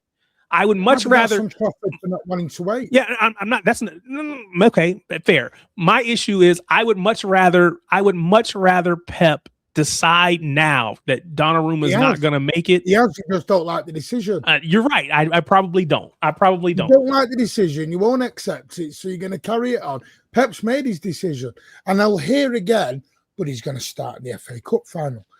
Hang on a minute. Willie Caballero started in FA Cup finals and League Cup finals. I didn't hear anyone say, let's play Willie Caballero over Edison. No, because that should tell you Willie that Caballero it's not about penalty shootouts in that. Yeah. Yeah, but who was we better with, Edison or Willie Caballero? Was better with Edison. Come on, people were destroying Edison last season. Destroying him. I didn't really say his ball playing skills were great. All right. So somebody said there's no point in talking about next season. I clicked the wrong thing and it moved. The Trafford stuff is two things. One, because he's an academy lad. So there's a little bit of love in there, which you should be advocating for. No, because you know what I'm advocating for? I'm not. Listen, you have to be. Is Trafford a good goalie? Yes. Has he been probably hard done to? Yes. But when a top keeper becomes available, Pep's wanted for a while, a Yashin winner, a guy who'd only won a treble with PSG 6 months earlier, guy that replaceable doesn't kick a ball. 26 million. Yeah. We're now going to destroy him because he doesn't kick the ball out like It's not about destroying him. No one's talking about destroying him. Oh, come on. I agree with the signing. Destroy is too strong, Martin. Destroy is too strong. Donnarumma. I think it was the correct get me decision started on you because I'm coming to your line in a minute. I know. I'm trying to get you. I'm trying to get you some time. You get me, Crunk. I'm trying to get you some time. We're trying to get there. We're trying to get there. So, okay, Crystal Palace. We create Crystal Palace tomorrow night. We have to win if we want to retain any chance of winning the league. Most of you probably think the league is already over, so it doesn't really matter. And maybe you're right. But again, if we drop points tomorrow, it won't mathematically be finished, but it probably will officially be done. So that being said, with the lineup for tomorrow and an eye towards Saturday, to the weekend FA Cup final, how much rotation are you looking for Pep to make in tomorrow night's match? He's going to make loads. I think there's going to be because if he does that, that says that I'm prioritizing the cup final over any chance to win. I want momentum, man. I want momentum. I want him to play the strongest team tomorrow. Get the game won, and then let's get the game. Let's go in, because you know what happens, right? If we fucking get beat tomorrow night, we're going to go into that final negative. The morale's going to be on the floor. Everyone's going to be fucking moaning. I say go strong tomorrow. Go and get a fucking 2 or 3-0 win, because they're going to fucking probably rotate a few players, because he's got one eye on the cup final in 2 weeks. So I don't want to get any major injuries. Let's go and get a 3-0 win at home. And let's go into that Chelsea game with some momentum. Momentum is everything in football. You're going to rotate tomorrow. We'll play all these players that everybody's saying is shit. We'll get beat, and then everyone will be... No, who's saying the shit? No one's saying... Hang on, you're putting words in mouths now. Fucking 2 hours speaking about Nico Gonzalez and Savio. I didn't say there was shit. But you get my point. I just think tomorrow, go strong. The only player I wouldn't play is Rodri, but I would bring him on for 20 minutes just to get some, life into his legs, but I wouldn't risk him. I go back to Pep. I'd be very happy to see. So what I read from Pep Guardiola's, at least from the Manchester Evening News, which I know you guys probably don't even trust, but Pep Guardiola said that both players were better, both players being Rodri and Kuzanov, with their respective injuries, but will be assessed. Kuzanov picked up a knock in a clash with Everton striker Beto last week, while Rodri has not played since a groin problem picked up in the final minutes of the 2-1 win over Arsenal last month. So I don't know if Rodri's available. Doesn't really say. I think Kova comes in for 2 reasons. We know that Haaland hasn't had service this season, and Cherki isn't that guy. He's a different kind of player, and I love him, and he's brilliant at what he does, but he's not the guy who's going to give service to Haaland. And what Kovacic does is one of the qualities that we miss when Rodri's not in the team, and that's that long ball and distribution, especially the one down the middle. And he carries the ball forward. But he carries the ball forward looking for Haaland. But Trev, you can't bring in Kovacic for Cherki. I think Cherki can do those I'm things. Not saying that. I'm saying Kovacic. No, I'm saying Kovacic for Rodri. Or in this case, Nico G or whatever. So it'd be Kova, Bernardo, Cherki midfield. Yeah, that's what I'm saying. Yeah. I'm not opposed to it. Kova's got the defensive chops. I'm cool with that. And that free up Cherki as well. Listen to this. Exactly. Cherki is not Haaland's feeder. It's just not what he does. What he does is mayhem and chaos. He's an absolute vandal, and I will adore him as long as he's at our club. I just love him to death. But he's not the guy who feeds Haaland. Phil is, but Cherki isn't. Or Phil at his best is. He's got that understanding. Doku's getting there. He's finding Haaland more often. And the one thing that Rodri does is that through ball, that straight pass, dead accurate for someone to run onto, usually Haaland. And Kova's found him. He found him last week, and Kova has that in his locker. And he's got the leadership thing, which Nico G doesn't have. And so I'd be very happy if Kova's announced as a starter. Do we win tomorrow night? Yeah. Because I don't think Palace will throw it. I think we'll win. I think Pep will go pretty strong, and I think he'll make some subs, the other guy, Glasner, because I just think he's got one eye on the... I'm going to make a wild statement. I think Haaland doesn't play tomorrow. I think he starts Mamouche. And I think Cherki's benched tomorrow as well. Saving them for the cup. I think, because Pep's talked about, I was going to say, I made an attempt on about it's life and death in a cup final. And he says we've lost 2 finals. I'll tell you why I think you're wrong, Martin. It's because whilst I think Arsenal will win the next 2 games quite comfortably, you imagine, right, if he drops Haaland tomorrow and we draw 0-0 and they go and fucking draw against Burnley. See, that's my. We have to. Yeah, we have to win. We have to win it. But if all right, so you win tomorrow. Yeah. You fuck up the final, which is a trophy on the line. Right. Guaranteed trophy on the line either way. You win it, you lose it. Yeah. It's in your hands. Pep's going to be more not.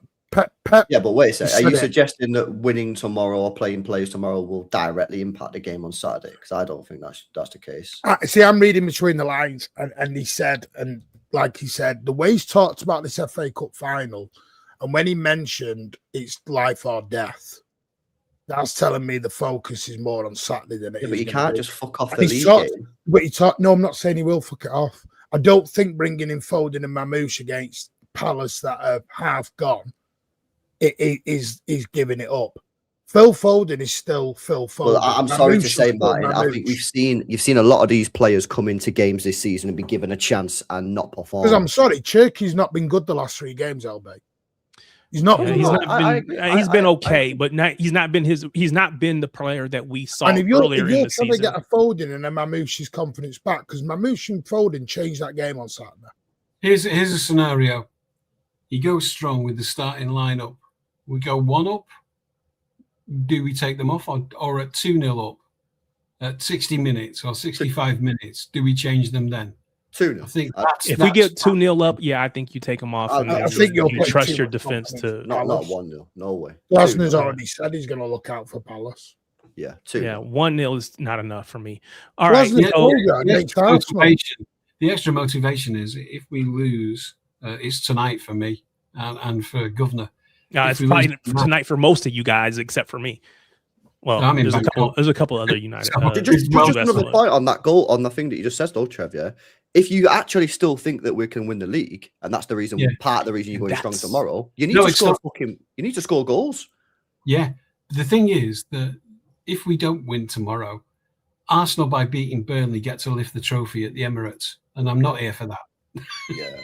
At the end of the day, if we're saying Phil Foden and Mamouche aren't good enough to beat Palace, then why we give Foden a 4-year, 5-year contract? I just think that we need to be still. Listen, mate, I think Arsenal will win the next 2 games comfortably, but I just no. I'm not disputing that.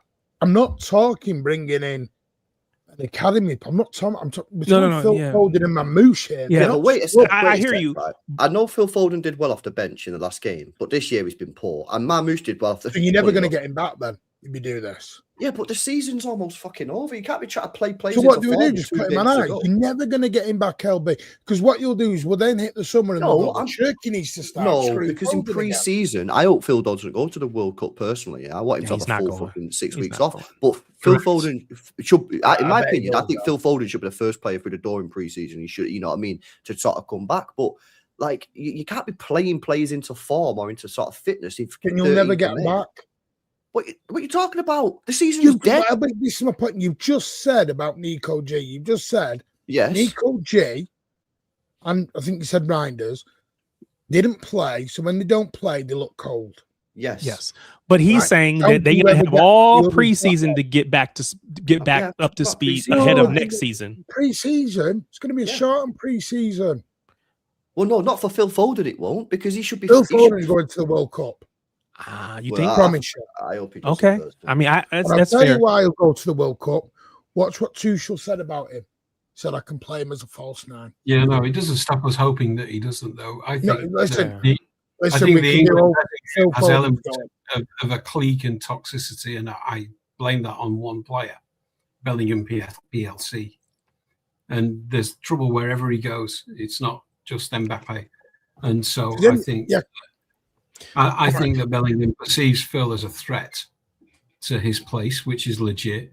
But I also think that he actively tries to. I've watched it happen. That his clique do not play Phil in England games, and I think what happens in that dressing room is not really good for Phil's mental health right now. I think he needs to be well out of it. Yeah. I mean, I don't watch the England friendlies because they fucking bore me. But whenever I go on Twitter after the game, someone's uploaded a photo of like filling like acres of space on the edge of the box and like saying, "Why did it?" And I don't watch him because I honestly find it so dull. But I think to myself, what the fuck is going on in these games? Like, why every time? It's crazy. It's actually crazy. So I hope he doesn't. You knew against Japan, he played Phil Foden as a false 9 against Japan, and then he come out with the quote of, "Well, that's what," because unfortunately he's done it for us before. I think it was that game that someone uploaded a photo of him. Yeah, the Cole Palmer one. When he didn't the Palmer one. Yeah. And he was like just in the penalty area, completely. Give it to Phil. Yeah, it's fucking weird. The problem is I'm with you. Phil Foden shouldn't go to the World Cup. Totally agree with you. The problem is Phil Foden going to turn down the opportunity to represent England at a World Cup? No, and he should. If he gets offered, he shouldn't turn it down. I'm saying this is a big call, and I'm saying this is a selfish man. No, I'm not. Yeah, I'm not disagreeing with you. I don't want him to go, but the trouble is, you know, he's going to get picked. Yeah, well, I think. I don't think he does, but if he does, then he's got to go. Yeah, you got to go. And the problem is, then you've got is that because according, correct me if I'm wrong, it's UEFA rules or FIFA rules. They've got to have so many days off from football. Yeah. So what will happen is on the Monday, I think it's 30 days or something. It's a weird rule. They've got to have some sort of break. Yeah. And this is where Pep talks about, and he'll say it again this summer. He'll say, "We will start slow. Yeah. We're going to start slow again because of he's not going to get his team." You watch when we go to Asia, it'll be Echeverria, Naipan. It'll be all the youngsters will go. Academy kids and the ones who've not gone. The lone army. Well, that's always been the case, though, isn't it? He's going to be on holiday. Absolutely. The youngsters always go on the pre-season. They always have done. Which is why I was screaming from the mountaintops about how good Oscar Bob was going to be because he was killing it here in the States. Well, and he got injured. He got injured, and it never happened. Remember Wilson Espon against Bayern Munich in America? He looked like he was coming right my way. I was screaming, "Why don't we let this dude loose?" Anyway, we're gonna move on because I know Martin, you want to attack me, so I'm gonna let you attack me in a moment. Oh, your BS on Bunny Show. So before you talk about it, the reason why when Arsenal was playing and everybody was up in arms and screaming because of everything that was happening in the Arsenal match, I was disappointed, but not really, because you know why? I had just watched City women take down Chelsea in the semifinal for the Women's FA Cup. In that match, again, it was tough. Bunny Shaw got 2 goals. One, the I guess the tying goal that sent them to extra time. He got another goal in extra time to end up winning it. And the club has decided that. Well, I won't even say the club decided.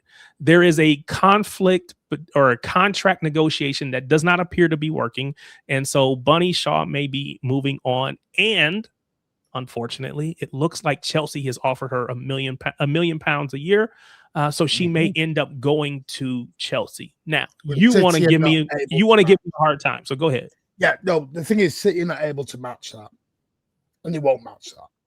City are the 3rd or 4th grossing women's team in the country. Arsenal and Chelsea make way more than us. The City women's team is growing. The fanism is growing. It's nowhere near Arsenal or Chelsea levels. Nowhere near. Because that's really ingrained. I think I was only joking about the hard time. I think the guy who talked about comparing it to Foden and Bunny, it's nothing to do with that because the women and the men's are very separate entities. There's this belief that City men's make a shit ton of money, so the women's team make a shit ton of money. And it's completely A to Z. The women's team have no input onto the men's team and vice versa. It's they've also put in, the £330 million investment they've stuck into the new grounds they're putting in. So the new stand, and have you seen over at the CFA, they're building all new things. They've just put loads of money into the women's training facilities. So they're building separate living quarters and training camps. They're getting like dedicated things, aren't they? They're getting their own debt. So a lot of that money's gone there. The highest earner at City's women is $4,500. The highest earner at Chelsea is the highest earner at Manchester City women is $4,500. A week. And so what you're saying is Bunny Shaw has an offer from Chelsea for £1 million a year. So it's about 20, maybe 18 to 20,000 a week. So there's a £16,000 per week different gap that they can't close. So I hear you, right? And I don't dispute that. I think the frustrating part is $14K a week, and I can't remember her name. And the problem is you've got, I think it's Bunny Shaw's 4.5, Lauren Hempey's 4, and then Mary Fowler's like 3.5. There's such. Listen, I think Bunny Shaw, I agree with you. I think City have gone where they can go with her. Because they're about to win. They won the league. So yes, I'm talking about offer wise. They have made the offer. But they can't get to the money that Chelsea are at 3 times the offer we're at. And there's not a PSR in the women's game. There's a soft PSR, which is for you, right, 40%. It's about 40% income, roughly. It's interesting when we looked at the how much the women's Premier League players have played. The drop-off from the superstars to the squad members is massive. And the average wage per year, per year for a woman in that league is £45,000. Yeah. If she leaves and goes to the States, comes to the States, plays in NWSL, no one cares.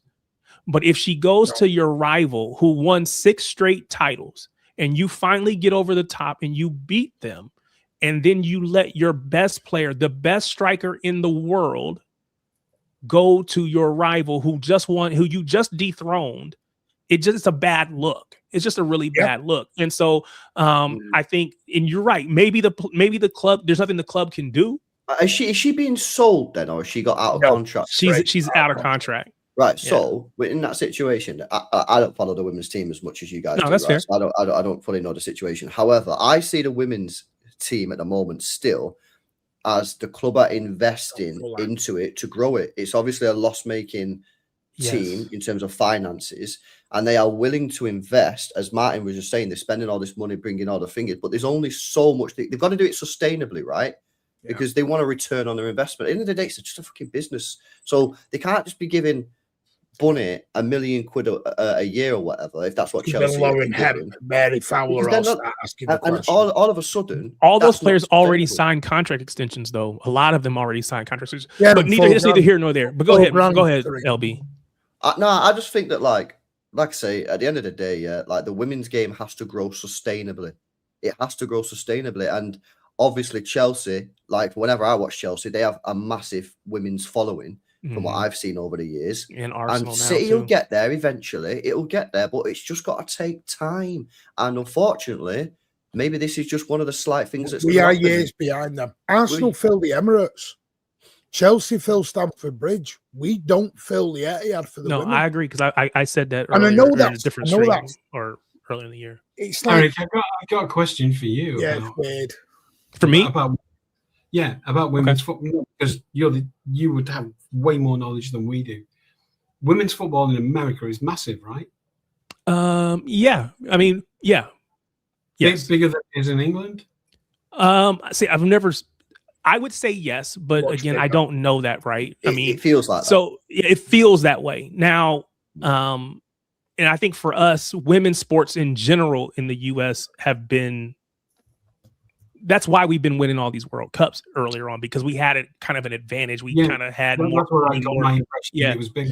So I feel like, yes, it probably was bigger, but I think the league. So the difference is just the same with the men. The difference is if you play in the States, you can't play in Champions League, UEFA Champions League, and all the players want to play in Champions League. So that is driving some of the US players to go to Europe to play, England, wherever. But if you said overall, top to bottom, yeah, maybe it's stronger or more supported here. It's interesting to know that the two clubs that dominate it here, Arsenal and Chelsea, have American owners. Did they get the idea before anybody else? Do they believe in it more than other clubs?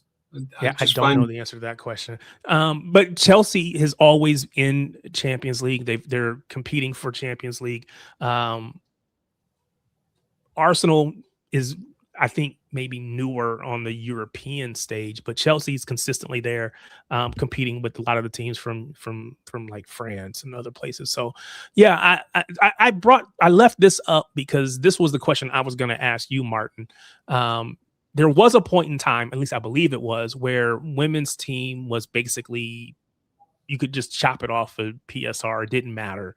That investment in the women's game. So if that were the case, then it was an incentive to invest in the women's game. If that's not the case, then you don't have that incentive. If that's a change, then yeah, it takes away some of the incentive, and I can understand it. Chelsea have changed the rules. I don't know if anyone's noticed this, but or they've heard about it, because the trouble with the women's game, it doesn't get a lot of media coverage. It really doesn't. It's really weird how it's done. But Chelsea obviously sold the women's team to themselves to make the money. And they sold hotels and the ground. I don't know if anyone's noticed, but there was a press release a couple of months back that the Premier League are closing that loophole from next season. Right. So what they're doing is now, from next year, 26-27, you can no longer sell your women's team, hotels, and all that to escape PSR. Yeah, they're going to stop it because they've clicked on, they've used a loophole. Now, there is no PSR in the women's game per se soft. So the men's doesn't affect the women. That's quite correct what Miami Snoop is saying. But there is a soft PSR, which is around 40% of your income. Yeah, and there is a soft because they want people to invest in the women's team. You need them to invest. So they need them to make losses because otherwise it's never going to grow. But the thing is with Bunny, you got to do it in a sustainable way. Yeah, there's only so much they can give her. They can't go wild. Yeah. And the thing is, yes, we're looking at City and we're going, it's great, they've won the league and they've done this. But they are still years behind Arsenal. And I've just looked at the accounts now. Arsenal are not making a lot of money. They're talking 30 grand a year on it, roughly. Yeah, I think the frustration. City is still nowhere near that. Because you were watching a Shades of Blue Thursday night stream. I love the passion. No. You can tell the passion's there. But I just came in It was more of, I can't remember the guy's name. Just remember, Charlie. Charlie. And listen, I get it, but you can't compare a Phil Foden to a Bunny Shaw. And so I want to explain. So the comment for everybody else, the comment was, we got to, and not exactly, it's not word for word, but something to the effect of, hey, Phil Foden, who hasn't been great all season, is getting a contract extension, when a Bunny Shaw, who is again the best goal scorer in the league and maybe even best number 9 in the world, we're not going to give her a contract extension. So he was comparing the two, and Martin didn't agree that those things should be. No, listen, I understand the basis and I understand the theory behind it. But it's not. If you just look at it on the surface, but you're saying there's more to it than just the surface. It's a lot more complex than that. On the surface, it's apples and oranges. You can definitely ask the question. I think it's a valid question, but I think it's not an invalid question. And I think the frustration, if you want to call it that, is if you are someone who does support the women, and you've seen them and you've lived and died with the ups and the downs because they've been close, and then Chelsea came back last day. So a lot of the similarities to what we saw when kind of the reverse, though, when we've taken leagues and won leagues on the last day and in heartbreaking fashion for those other teams. We've seen that. And so you finally get over the hump, and then you take the main cog and get rid of them. And so, I should say get rid of them. I shouldn't say get rid of them. Sorry, you don't re-sign them. And so I think that's the frustrating part. It would be if City hadn't won the league. We finally win the league over, we beat United to the league.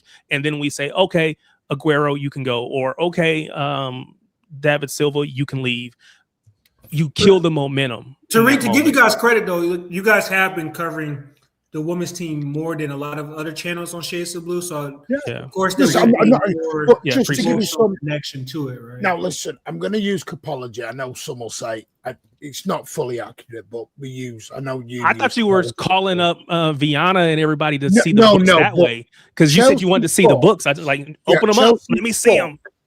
Chelsea's women's books for 2025, their total revenue was 21,313. Yeah. Good analogy, Snoopy. That's exactly what it is. Arsenal's total revenue was 21,542. Manchester City's, because this is where we're trying to catch. I mean, revenue. There's no way they're raising. I would say revenue is low. Maybe profit. It can't be 21 grand a year revenue. They probably make more than that. You're selling fucking pies. Maybe that's profit. Yeah, but I don't know the trouble is. I don't know what's included in it all, LB. Cities is only 10,908. That can't be revenue. No way. Yeah. That's what it says here. Total revenue, a net profit of minus 2,000. I can buy the club. Dang it! I'm gonna buy them. Total debt 14,000. Total equity. You got to remember. I don't know. It's really weird. You'll have to. I'm going to be straight with you. There's not a lot of money in the women's game. No, that part is absolutely fair. That part is absolutely fair. Growing sustainably. What about the crowd like in America? So just like here, you have teams that are 20 or close to that 20,000 mark, and then you have in the same league teams that are on average maybe 4,000. So it's very similar, and part of it is over here. Part of it is the like anywhere, it's what is the investment that your managers are willing to make. But what I will say, to be fair, so again, you can make more money in Europe, but again, it's probably depending on what team it is. So like Trinity Rodman is one of the best players in the US. She was about to leave Washington Spirit to go over, and I think they were looking at maybe potentially going to Arsenal, because they couldn't pay her the way the salary cap structure was set up. They could not pay her what Arsenal was willing to pay her. So what the league did was the league changed the rules and said, now we have this new methodology where you can play players more money because we don't want to lose somebody like that from this league. The league. Yeah. So it's like, can I share my screen with you? Because I can't do it. Because people think, am I able to share my screen? Can I do it? I assume so. Can I do it, LB? And we don't have to stick here too much longer. I know it's late. We'll go ahead. Press the fucking plus thing at the bottom of the screen and then click share screen. Let me do it. It'll come up on Tarek's at the bottom. Does Tarek, it it come should up? come up at the bottom. Oh yeah, I see it. There we go. Right. Look there. Capology Man City Women finances. Right. So highlights. Total revenues. It's in thousands. Look, I'm not lying. This is what's out there. Wow. I don't know what they're looking at. I don't know what it's based on. I go to Arsenal. So this is what's out there. I don't know how real it is or how, but look, That it can't goes be real. into I'm broadcasting. sorry, I refuse to believe Manchester City Women's Football Club made a revenue of £10,000. Nah, I don't know how much Look, tickets it goes cost, into- but I mean, surely someone's There's not just no made up fucking this way. whole spreadsheet. No, that's true because I just looked on Tribuna.com. It's the same. This is Arsenal. Look, intelligible. I surely someone's. I'm not making this up. Surely I'm not. No, but I'm telling you, I think there must be a problem with the data. Is that revenue after expenses? Well, it's all here. It's all here. You can see it's proper short-term debt, long-term debt, reserves and provisions, retailed earnings, other liabilities, short-term credit, long-term credit, inventory, financial assets, tangible. I'm going to be honest on with you. Reuters. It said the same thing on I'm Reuters. going to be straight with you. I don't think you realise how little money there is. Well, if that's true, that ends the conversation about why they can't pay Bunny $1 million a year. Yeah, but they couldn't pay somebody if you're go bring that back. Oh, can I still bring it back up? Or did you I mean, I don't know. Well, don't worry about it. I guess if that's the case, then I don't understand how anybody makes any money because you got, even if it's just the 11 people on the pitch at one time, if they all made £3,000, that's more than what you're making over the course of the year. No, they're running at a loss. Yeah, they're operating at a loss. But the loss would be so ridiculous. I've got some other figures here which sound a bit more realistic. For the 24-25 season, as of early 26, Manchester City's women's team generated approximately €12.9 million in revenue, according to Deloitte analysts. This marked a significant 63% increase in revenue. So we've got one set of data that's showing 10,000, and one set of and Deloitte's numbers estimate at 12.9 to 14.9 million. Yeah, I think what people are saying is that it's got to be multiplied by 1,000. We got to multiply it by 1,000. For it are worth more than 10,000 a year. No, Trev, you may be spot on, but the point I'm making is Chelsea and Arsenal are making double. Oh yeah, there's no doubt about that. They're making double. This is why we can't compete with them. They're making double on revenue. Yeah, that sounds right. 12 mil. Yeah, that sounds more realistic. Listen, that might be right, and Bree might be completely right. I'm just saying the numbers. But to your point, though, relatively, whether you multiply it by 1,000 or not, relatively, they're still making twice as much, and that's your point. And I can acknowledge and respect that as much. We ranked fourth in the women's league in terms of growth. Arsenal are first, obviously. Oh no, Chelsea are first. Chelsea. But we've grown 63.3% since 2024. Not bad. Yeah, they're gonna have Champions League next year. They are bringing in Beth Mead. Don't tell me Beth Mead. They are bringing her in from Arsenal, and I know that's not helpful. Yeah, no, I know. But she's cheaper than what Bunny is. Yeah, no, of course. And listen, I don't blame Bunny. If she's going to get I definitely don't blame Bunny. And to go and live in London, she's got to go get the most cash. It's not the same. She got to get paid. That's why I really hope that she ends up in the US. I hope one of these teams goes and spends the money to bring her in. And listen, I'm going to be straight with you, which not got me back, and I'm sorry for saying this, but it was said on the show, so I'll say it's nothing to do with her being black. And Sheikh Mansour being, I know that wasn't from you. I know frustrations, but that was said by someone, and it's not a dig.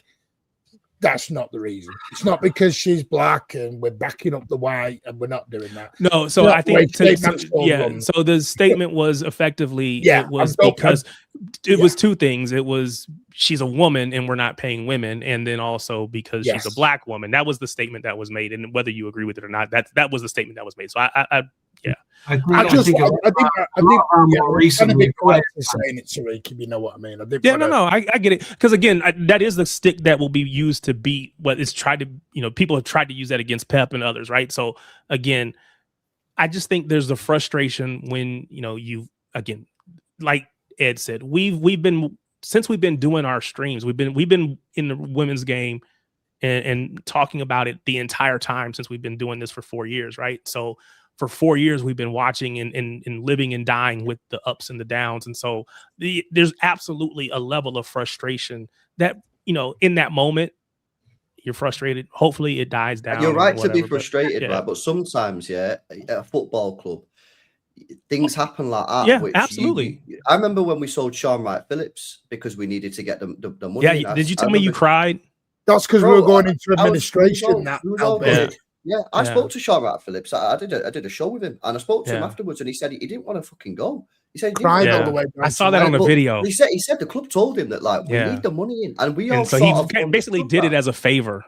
So what I'm saying is obviously, Bunny, you're right to be pissed off, and you're right to be disappointed and gutted about it, but you've got to see this as a longer term vision of growing the women's game, and if they go and give Bunny this £1 million a year, they might have to get rid of 3 or 4 players to compensate for the wages. And is that going to make the team? We've just spent an hour speaking about Manchester City being a team, not just a team of individuals. Yeah, so just one of them things. And you're absolutely right to be annoyed. And to be fair, what the club has done is they've brought in a lot of younger players that maybe aren't the profile of a Bunny Shaw, but the Carolines of the world, and I won't go through all the names, but there's a lot of really good players that you hope make the step up and go from good to great.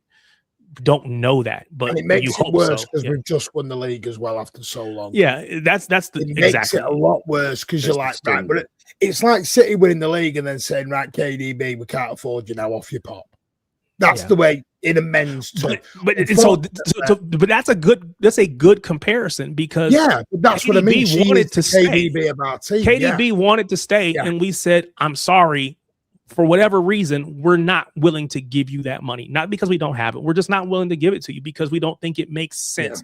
And maybe they feel the same way. They looked at how much they're making, how much they're spending, and they, you know what? It just doesn't make sense. I don't like it. I don't agree with it, but it is what it is. And we move. This will hurt, sir. City are not stupid. This will hurt, sir. If they could give Bunny Shaw that money, trust me, I think they'd give it. I don't think it's we don't want to give her the money. Of course they want to win everything. Can't give her the money. They want to win everything, Martin. So but they're not going to do it irresponsibly. These people that run a football club, they're not irresponsible. They'll spend the money, but it's not irresponsible. And the difference is, with a men's game, you give Haaland 500 grand a week. He makes one phone call. Yeah, he's got a sponsor who'll come in, do a sponsorship with City, and pay half of fucking Haaland's wages, probably, or something like that. I don't know where that is at yet with the women's game. It'll get there. It'll get there. It will, but it's going to take time. Do you know what it means, Elbe? And this is, and I've noticed this. And listen, it's up to people how to do it, but I'm going to do more coverage for the women. I'm not stepping on your toes there, Tariq or Crunks. No, that's cool. But, like I said, I think as a fan base, we need to be a bit more involved in our women and our youth team, and that's why I'm so proud of Thursday. That I'm going to be at that final, cheering on these lads in this youth cup. And listen, for me, I think rightly so. We've all been embraced in the men's because that's our bread and butter, and we know it. But I do think there is a positive as well behind backing the youth and backing the women and everything else, and really supporting, because I think it's an advantage in the. I think the UK needs more awareness for the women game outside of London. It needs it. I hear Newcastle fans talk about their women's team. To your point about they're in WSL too, and they're talking about how proud they are. Yeah, I think so. And again, we're going to get off of here because it's late. It's almost 3 hours of the stream, but it's a great debate, and I love it. I think it's a really good debate. Your point about London City Lionesses, right? It's a relatively new startup team, kind of come back from another club, whatever. I don't know the whole story, but their manager, or the owner, I should say, I believe is a U.S. owner. And so she's making an offer, trying to get Bunny to come to Lion, but they were like towards the bottom of the club, bottom of the table. Who's supporting that team? Because surely, if you're a Chelsea fan, right, you support the Chelsea women. If you're an Arsenal, so which fan is it? Is it fans of like a League Two team? So I want to say they were like, oh, I should probably look it up because it was like, don't say Wimbledon. Well, it wasn't Wimbledon, but it was something like that, where they went under, and she bought it and turned it into London City Lions. In London, like, is it someone who supports a team that's in non-league who maybe don't have a women's team or something like? Surely, if you're a Chelsea fan, you're going to support Chelsea women. You're not going to support London City. So they're from Bromley, based in Bromley, England. Right. Yeah, they founded in 2019 as an independent breakaway club from Millwall Lionesses. Right. I thought it was more West Ham. I don't know. Yeah. Maybe because you know what? It was Millwall. I'll put an example in the chat. We did this with Nikita Paris in a way, if you remember. She was the big thing, scoring the goals, and we were there with her. She went to Lyon. Yeah, so it's one thing to go. It's one thing to go to a different country, but I agree. If she'd gone to Barcelona or Lyon, or no one would care. But they would care, but they wouldn't object. I think they played the semifinal this past weekend against Chelsea, and I think everyone was paying attention to see how she would respond, because in theory you have your current team against what is likely to be your future team, and so to her credit, she gave everything she had on the pitch. It was never a question of where her loyalties lied. Again, if she ends up leaving and going wherever she ends up going, she will leave as a champion, and it is what it is. So no hard feelings. It's just, again, a little bit of frustration when you want to see this team do well, not just this player, but this team do well. But I remember being at the parade. Yo, guys, sorry, I'm gonna go. I'm fucking knackered. Yeah, I was gonna end it, but go ahead. Yeah. All right, man. I appreciate you being here, man. Thank you. No, it's good. Catch you later, guys. See you in a bit. Later. I'll say this because I know you want to wrap up. I remember being at the women's, the parade. Was it the treble or the four? One of them, anyway. Might have been the treble. The one when Grealish was hanging out the back of the bloody bus. I think it was the treble, probably. It was. And did the women win the league that year? They won something, and they did the women's bus as well. They might. I have to go back and look. It wasn't the league. Yeah. We haven't won it in 10 years. It might have been the continent. It was something. They won the Continental Cup or something. Yeah, maybe like the League Cup or something. And it was weird because we're all at the parade and we're all on the streets of Manchester loving it. You listen, everyone's pissed us off out, or they're jumping on everyone's shoulders and climbing traffic lights. Apparently we've got no fans. And the women's bus was first, and I mean by quite some way they were first. And they got that. Got a golf clap to read. Because everyone was waiting for the main. And that's part of the issue. If that was stateside, they'd be doing all sorts for them. Yeah, I mean... And unfortunately, it doesn't... I mean, you're going to hate me for it. That was Arsenal, Jesus. Well, last season, Arsenal didn't win the league, but the women did. And you had, the ties of the world from AFTV basically saying, we won the league. We won a trophy. And he was claiming the women's trophies as his own. Now, I appreciate that because on one hand... League Gunner? Well, I didn't even see anything. I didn't see anything about them, but yeah. So it was like basically the women won, and they were all talking about going to the as a matter of fact, the parade was when I was there.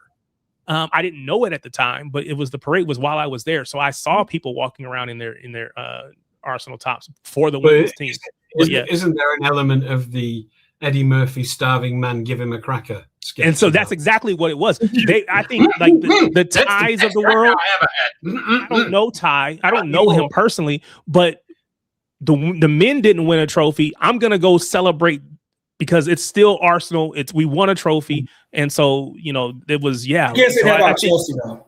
Yeah, you can't. No, Chelsea win. The women, they win all the time. They are the standard Barcelona, that everybody. right? Well, in England, Chelsea's the standard, and they go from strength to strength. So if they lose a player, they go get a better player. They get the best players, and that's why they were targeting Bunny, because it's like, it's like when we were buying from Arsenal. If Arsenal had a good player, go buy him and bring him here. When United wanted to win a league, they went and brought RVP in, tore down Arsenal and bring in RVP and get over the line. Right? So unfortunately, we get the players that Arsenal don't want anymore. Chelsea don't want anymore. We're a little bit still in that bracket now. Listen, hopefully we get there at one point. Because listen, yourself. I don't want to listen. The Chloe Kelly situation was very different. That was. I won't go into that. I know a little bit about it, not too much, but that was a little bit more politics, and that's had a little bit of an effect. And I think for some, it's been like, okay, we're glad that she's gone. Others are disappointed, whatever. But Brianna says we've been competing amazingly considering our financial strength. Is just gutting and difficult to grow when you're losing the best and commercially most valuable players. And I think that's kind of where we've been. I want to call out this one from Rosemary Gentles. Bunny Shaw is my Jamaican girl, and I want the best for her. Come on, City. And I think for a lot of people, because, and again, being from the US, I have this mind that, there's a large Jamaican population in England, particularly in London. And so it was kind of like, hey, the club can capitalize on that and use that as a strength. But it'll be easier in London. It'll be easier in London. Manchester has that. A lot of people, we're Main Road era.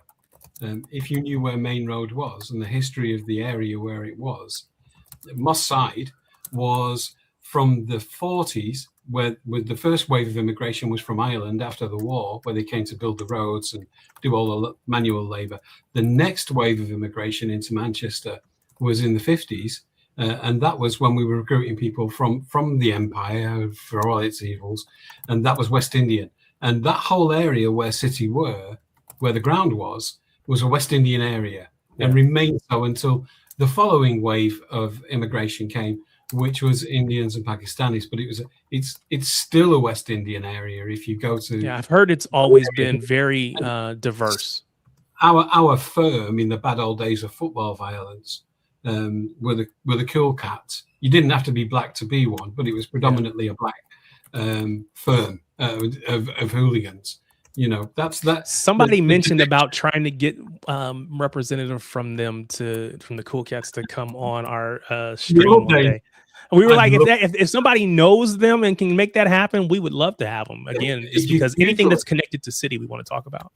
If you Google it, there's some brilliant photographs. There's about 4 brilliant black and white photographs that somebody took in the kind of peak, late 70s, early 80s of that era. But it's always been a very multicultural club because of where it was located. People could walk from that huge immigrant area to Main Road, and they did in their thousands. So it's always been a very multicultural club, and it's one of the things that we're really proud of. All right, we are going to get out of here. I certainly appreciate everyone. We are right at 3 hours. Wow. Big ups to all of you who have been here. Some of you from the beginning, wherever you came in, I appreciate you. I keep telling myself each week, I'm going to cut them down. I'm going to be more streamlined, and then they just go longer and longer. But did you get your 500? That's not going to happen when you have us on, Tariq. Yeah, I was going to say, no. I love having you guys on. So I came in, I think I needed, what did I say? I needed 39 to get to, I think it was. So I am at 485. So I'm 15 subscribers away. 15 of you. If there are 15 people. Oh, 487 now, you're at 13. Okay, so 13. If there's 13 people that have not subscribed. And I know a lot of you are with me every week, so I appreciate that. And I know you guys are always here. But if you haven't subscribed, do me that favor. Go ahead, hit that subscribe button. It'll get me to that 500 mark. It just makes me feel better about myself. And makes me feel like I'm loved by. I'll make Rodri sign a contract if you get him to 13. I'll make if you get him to 700, I'll make Pep sign a 10-year deal. If we get to 1,000, if we get to 1,000, Bunny Shaw's gonna resign. Put it all out there. Everything's happening. If you get to 1,000, I'll quit YouTube. No, don't do that. Don't do 1,000. Then just get to 999 and then stop. It's kind of like when Arsene Wenger, when he sent was it 40 million and £1 for I forget who it was for. Yeah, guys, you've got burn. Hang on a minute. I've got burner accounts. Hang on a minute. Sign up from all your burner accounts. Yeah, I've got. Hey, look, I don't care. I'll take it all. I'm not shameless. Or I guess I am shameless. I am shameless. However that goes. Suarez, yeah, Curtis. It was Suarez. It was 40 million pound release clause. So they said 40 million and £1. Yeah, it was great. Anyway, we're doing this live on air. We're getting. I'm just bringing up my burners. He said burners. He's got multiple burners. We're getting you there. My business. I'm a digital media consultant, so I've got a few. I'm not saying I'll ever watch on my burners, but how do you guys see it at 483 or whatever? Yeah, 13, 487. There's another one. It shows 485 for me. How am I? Just chill a second. Chill. We'll get you there, Pupper. I've just done 3. You guys are amazing. We're getting you there with our own here. I should switch to some of my customers' accounts. No, don't do that. Darsh said he's forcing his brother to subscribe. I appreciate it, Darsh. Tell your brother come on, hang out. This is what we do with a family, Tariq. There's 5 from me. You guys are. Jesus, you're going to be at 800 at this, right? I might be quitting YouTube in a minute. No, I told you we're going to get to 999 and stop. We're not letting you quit. That's not allowed. Oh, it is. Okay, I've done the 5 that I can without using my customers. Yeah, what's the bomba, Martin? He said, big up to Rob Nashville. Oh, did it not come up? Yeah, there you go. Appreciate you. And again, I don't get these notifications for everyone. I think it depends upon how your accounts are set up. Wow, it says 500 subscribers. Oh, hold on. Let me show you what I'm seeing. Hold on. Let me show you. Wow. Present or invite. You're at 501. You're at share 501. Screen. Share. But that opens you up to be able to do different kinds of content as well. With YouTube, once you hit 500, you can do other things. Let's refresh the screen. Yay! Okay, is it going to come back? What is going on? Does that mean you can start getting ads now and making money? Go on, Tariq. Go on. 501 subscribers. Get in. Big up to each and every one of you. You guys are amazing. Governor said, don't forget the Bomba. Unfortunately, if you would have looked up a little further in the chat, you would have realized that Martin was, you know how Martin was doing the YouTube thing. You guys ever pay attention to like people who say, oh, Pep or City 116 charges, a new charge, a new issue, whatever, right? And it's never really the case. It's just something that they use to get you to click on it. Flores. Yeah, I didn't want to call his name, but yeah, Terry, yep, Terry. I did a Judge Bo. I did a Hassan. They say stuff to get you. So he said, oh, we got this Bomba. And the Bomba was any of the things that we talked about already. You can make it a Bomba. There's nothing special, nothing different. To help. Yeah, the Bomba is I hit 500. Yeah. And 501. So you guys are amazing. Again, I do really appreciate it. Thank you so much. The Bomber is I'll be on Shades of Blue at one point. Again, just let me know when you want to come on for real. I won't be able to do. I can't do this Thursday. I'm gonna be. I'm doing something else on Thursday. I'm not gonna be able to stream. But no, listen. I'll come on next Thursday. Well, after my show because you go on late, don't you? Yeah, we start 8 o'clock U.S. time. So what's that? 1 o'clock your time? Yeah, so do that next Thursday, not this Thursday, next Thursday. Yeah, because I'll do my show and then I'll redirect over and I'll bob on. I'm in Bangkok, so and I'll take away that Phil Foden hater. Did you say you were in Bangkok? Yeah, I live in Bangkok. I thought you were in the UK. Interesting. No, I'm going back in June. I'm moving back to the UK in June, but I've been in. Oh, I was going to say because the new this summer's tour is going to be in Asia, so I didn't know if you were going to be able to. I went to the last one. That was the one in Asia. He'll start talking about his house in a minute.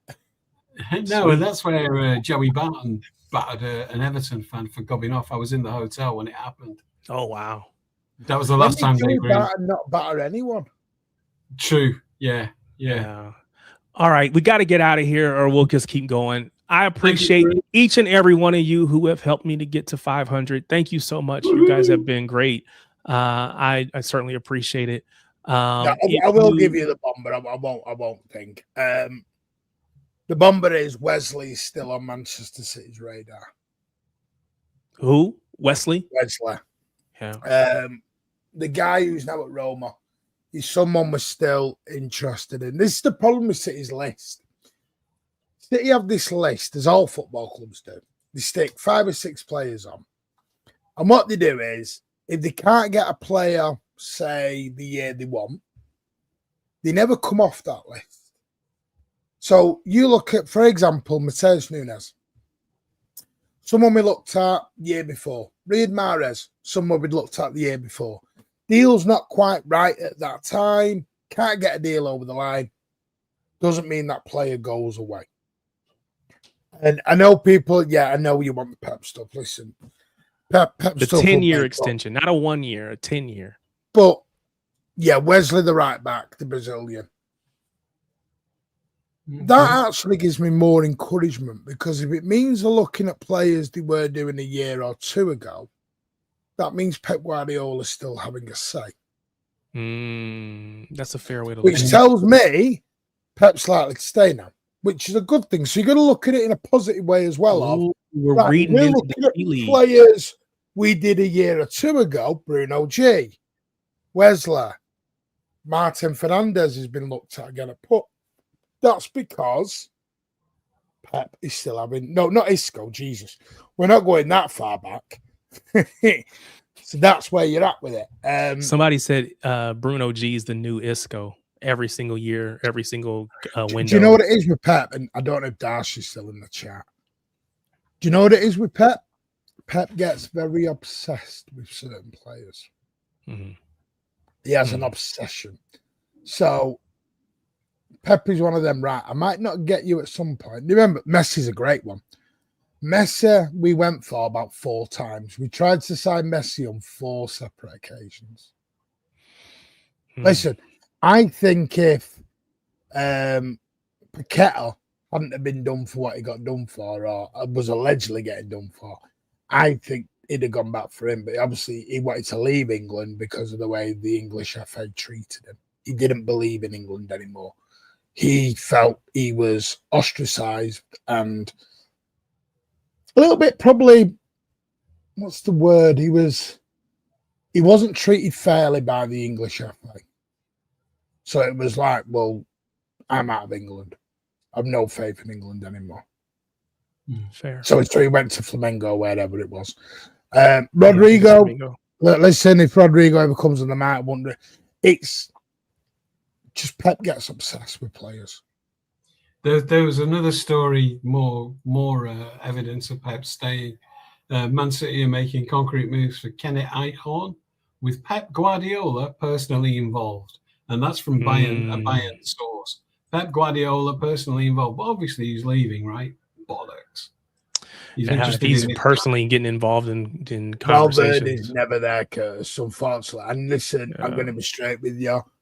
I've heard some horrible things about Valverde lately. Again, allegedly, and rumours has actually knocked me off him a little bit.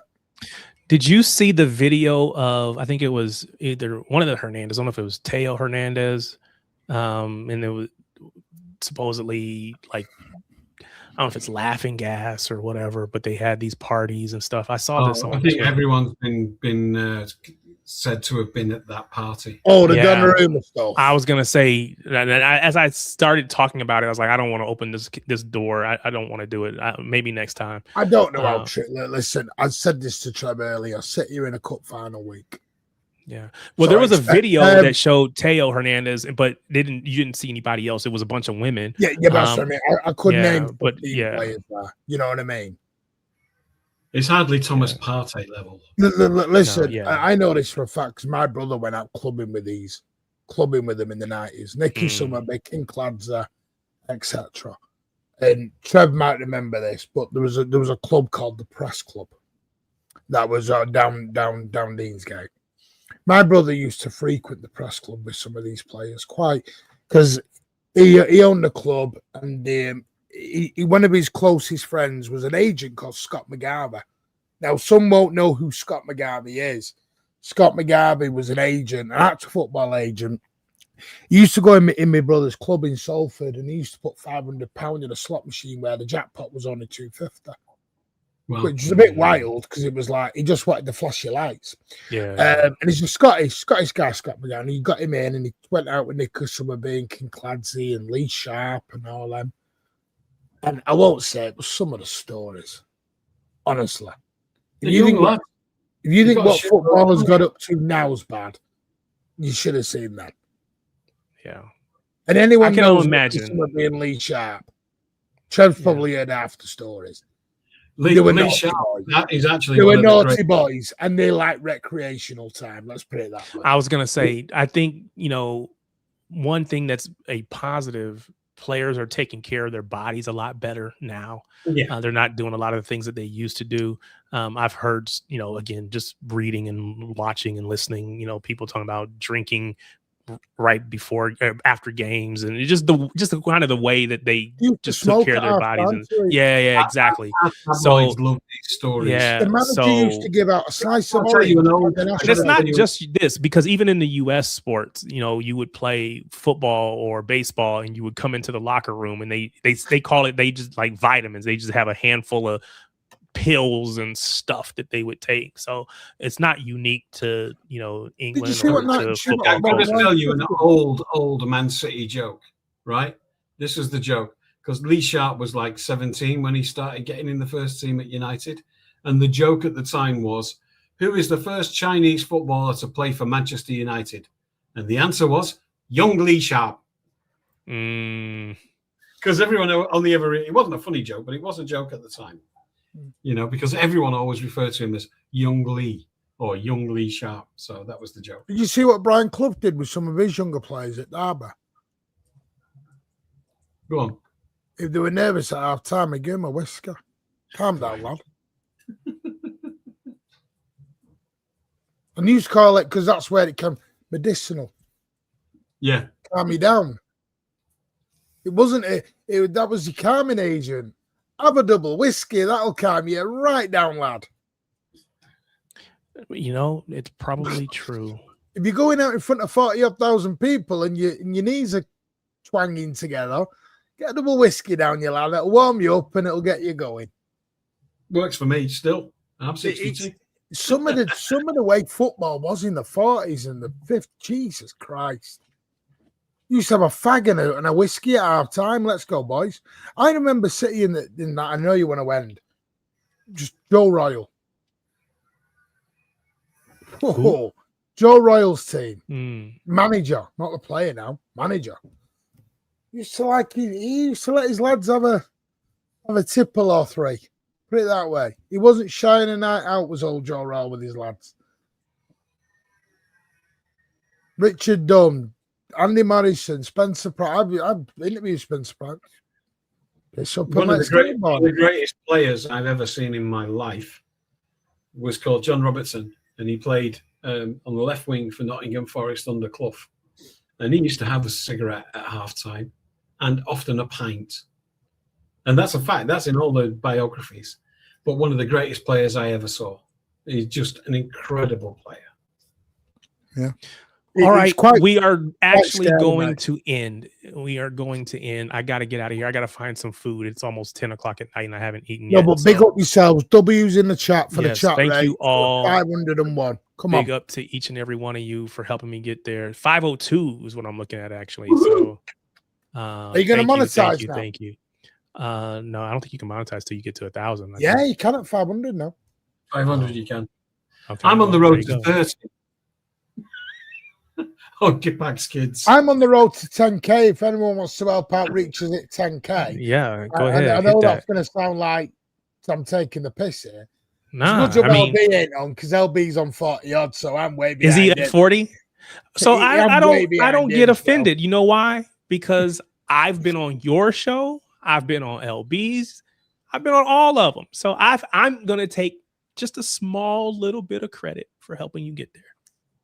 Well, listen, take all the credit. Correct. I'm just kidding. Listen, I just want to get back to where my old channel was. My old channel was at nearly 20K. Was it? I just want to get back That's to what's that, up. if you don't mind. Oh, that's awesome. All right, we're out of here. Thanks again, everyone. Appreciate you. We will see you all again next week Tuesday, 6:30 p.m. Eastern time here in the US, 11:30 p.m. in the UK. Thank you so much. Appreciate all your support, and we will see you again real soon.